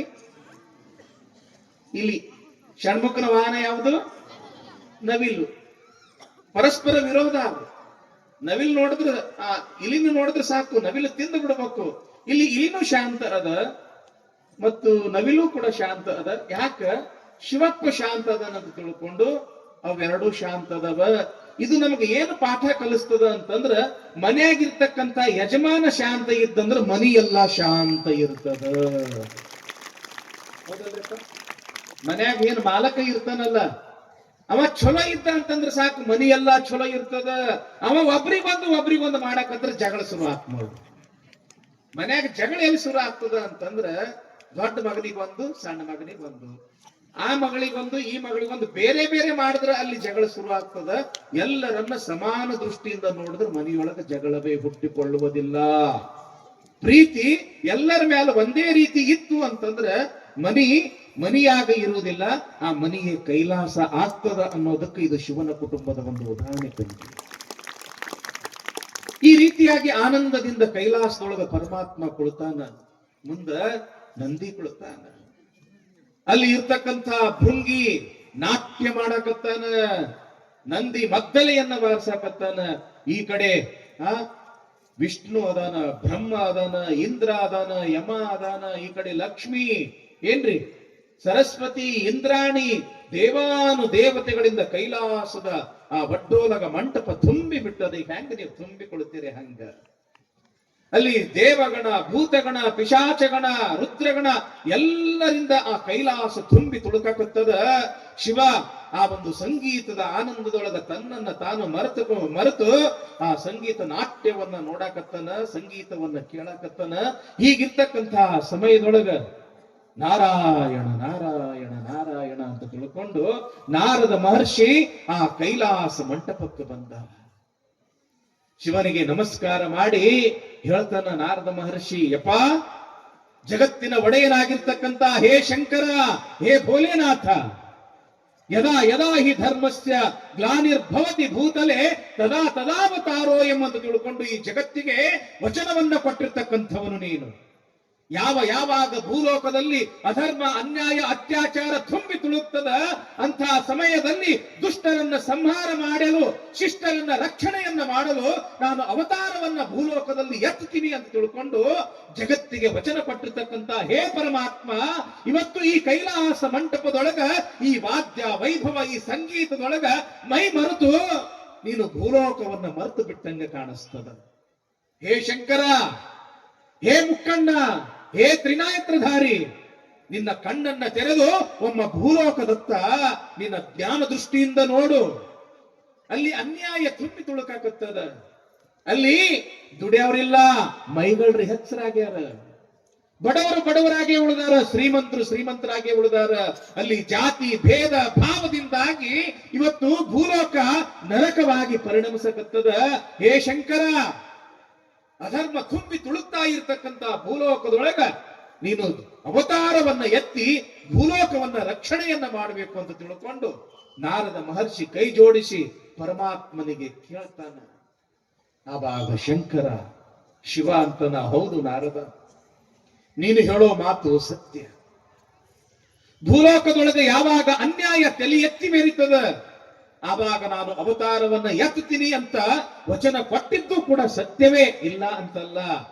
ಆದ್ರೆ ಹೇ ನಾರದ, ಇಂಥ ಒಂದು ಸಂದರ್ಭದೊಳಗ ಭೂಲೋಕದೊಳಗ ನಾನು ಅವತಾರ ಎತ್ತುವುದಿಲ್ಲ, ಬದಲಾಗಿ ನನ್ನ ಸ್ವರೂಪವೇ ಆಗಿರ್ತಕ್ಕಂಥ ನಂದೀಶನೇ ಈ ಭೂಲೋಕದೊಳಗ ಅವತಾರವನ್ನ ಎತ್ತಿ ಭೂಲೋಕವನ್ನ ಉದ್ಧಾರ ಮಾಡ್ತಾನ ಈ ನನ್ನ ನಂದೀಶ. ನಾರದ ಮಹರ್ಷಿಗಳಂತಾರ, ಏನು ಪರಮಾತ್ಮ, ನೀನೆಲ್ಲಿ ನಿನ್ನ ವಾಹನನಾಗಿರ್ತಕ್ಕಂಥ ಈ ನಂದಿಯಲ್ಲಿ? ನೀನೋ ಸರ್ವಶಕ್ತ, ನಂದಿ ನಿನ್ನ ವಾಹನ ಮಾತ್ರ. ಈ ನಂದಿಯಿಂದ ಈ ಭೂಲೋಕವನ್ನು ಉದ್ಧಾರ ಮಾಡಲಿಕ್ಕೆ ಸಾಧ್ಯವೇ? ಆವಾಗ ನಂದೀಶನಿಗೆ, ಆವಾಗ ನಾರದನಿಗೆ ಹೇಳ್ತಾರೆ ಪರಮಾತ್ಮ, ಹೇ ನಾರದ, ಈ ನಂದೀಶ ಅಂತಂದ್ರೆ ಸಾಮಾನ್ಯ ತಿಳಿದಿಯೇನೋ? ಈ ನಂದೀಶ ಸಾಮಾನ್ಯನಲ್ಲ, ಈತ ನನ್ನ ಸ್ವರೂಪನೇ, ಈತ ನನ್ನ ಸ್ವರೂಪನೇ. ನನ್ನಲ್ಲಿ ಇರ್ತಕ್ಕಂತಹ ಪ್ರತಿಯೊಂದು ಶಕ್ತಿಯೂ ಕೂಡ, ಪ್ರತಿಯೊಂದು ಸಾಮರ್ಥ್ಯವೂ ಕೂಡ ಈ ನನ್ನ ನಂದೀಶನಲ್ಲಿಯೇ ಇರ್ತಕ್ಕಂಥದ್ದು. ಈ ನಂದೀಶ ಅನೇಕ ವರ್ಷಗಳ ಕಾಲ ತಪಸ್ಸನ್ನ ಮಾಡಿ ಮಾಡಿ ಮಾಡಿ ನನ್ನ ಸಾಕ್ಷಾತ್ಕಾರ ಮಾಡಿಕೊಂಡು, ಹೇ ಭಗವಂತ, ಹೇ ಶಂಕರ, ನಿನ್ನನ್ನ ಬಿಟ್ಟು ಅಗಲ್ತಕ್ಕಂತಹ ಸಾಮರ್ಥ್ಯ ನನ್ನಲ್ಲಿ ಇಲ್ಲ, ಯಾವಾಗಲೂ ಕೂಡ ನಾನು ನಿನ್ನ ಜೊತೆಯಲ್ಲೇ ಇರಬೇಕು ಅಂತ ವರವನ್ನ ಕೇಳಿದಾಗ ನಾನು ಅವನನ್ನು ನನ್ನ ವಾಹನವನ್ನಾಗಿ ಮಾಡಿ ನನ್ನ ಜೊತೆಯಲ್ಲೇ ಇಟ್ಕೊಂಡಿದ್ದೀನಿ. ನನಗೂ ನಂದೀಶನಿಗೂ ಯಾವುದೇ ರೀತಿಯ ಭೇದ ಇಲ್ಲ. ಈ ನಂದೀಶ ಬೇರೆ ಅಲ್ಲ, ಆತ ಬಸವ, ಬಸವನೇ ನಾನು, ನಾನೇ ಬಸವ, ಶಿವನೇ ಬಸವ, ಬಸವ ಶಿವನು. ಹೇ ನಂದೀಶ, ನೀನು ಭೂಲೋಕದಲ್ಲಿ ಜನ್ಮವನ್ನ ಎತ್ತಿ ಈ ಭೂಲೋಕವನ್ನು ಉದ್ಧಾರ ಮಾಡಬೇಕು ಅಂತ ತಿಳ್ಕೊಂಡು ಯಾವಾಗ ಪರಮಾತ್ಮ ನಂದೀಶನಿಗೆ ಅಪ್ಪಣೆಯನ್ನ ಮಾಡಿದ, ಶಿಲಾದ ಮಹರ್ಷಿಯ ಮಗನಾಗಿರ್ತಕ್ಕಂಥ ನಂದೀಶ, ಯಪ್ಪ ಪರಮಾತ್ಮ ಶಂಕರ, ನಿನ್ನಿಂದ ಬೇರೆ ಆಗಬಾರ್ದು, ನಿನ್ನಿಂದ ದೂರ ಹೋಗಬಾರ್ದು ಅನ್ನೋ ಕಾರಣಕ್ಕಾಗಿ ಸದಾ ನಿನ್ನ ಸಾನ್ನಿಧ್ಯದಲ್ಲೇ ಇರಬೇಕು ಅನ್ನೋ ಒಂದು ವಚನವನ್ನ ನಿನ್ನಿಂದ ಪಡ್ಕೊಂಡಿದ್ದೀನಿ. ನೀನು ಇರೋದು ಕೈಲಾಸದಲ್ಲಿ, ನನಗೆ ನೀನು ಭೂಲೋಕದಲ್ಲಿ ಅವತಾರವನ್ನ ಎತ್ತು ಅಂತ ತಿಳ್ಕೊಂಡು ಅಪ್ಪಣೆಯನ್ನ ಮಾಡ್ತಾ ಇದೆಯಲ್ಲ, ನಿನ್ನನ್ನ ಬಿಟ್ಟು ಬದುಕುವ ಶಕ್ತಿ ನನಗಿಲ್ಲ ಶಂಕರ. ಆವಾಗ ಶಿವ ಅಂತಾನೆ, ಹೇ ನಂದೀಶ, ನನ್ನನ್ನ ಬಿಟ್ಟು ಬದುಕುವ ಶಕ್ತಿ ನಿನಗೆ ಹೇಗಿಲ್ಲವೋ, ನಿನ್ನನ್ನು ಕೂಡ ಬಿಟ್ಟು ಬದುಕುವ ಶಕ್ತಿ ನನಗೂ ಇಲ್ಲ.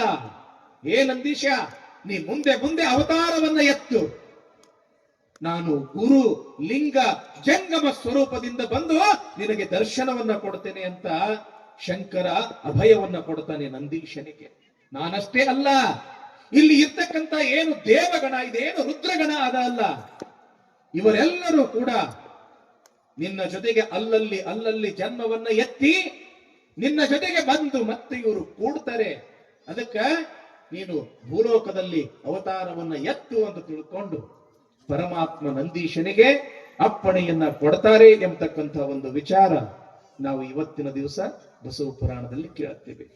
ಹಾಗಾದ್ರೆ ನಾಳೆ ದಿವಸ ಆ ನಂದೀಶ ಯಾವ ದೇಶದಲ್ಲಿ, ಯಾವ ಪ್ರದೇಶದಲ್ಲಿ, ಯಾರ ಗರ್ಭದಲ್ಲಿ ಅವತಾರವನ್ನ ಎತ್ತದ ಎಂಬತಕ್ಕಂಥ ಬಹಳ ಅದ್ಭುತವಾಗಿರ್ತಕ್ಕಂಥ ಸನ್ನಿವೇಶ ನಾಳೆ ದಿವಸ. ತೊಟ್ಟಲ ಕಾರ್ಯಕ್ರಮನೂ ಕೂಡ ನಾಳೆ ಮಾಡೋಣ.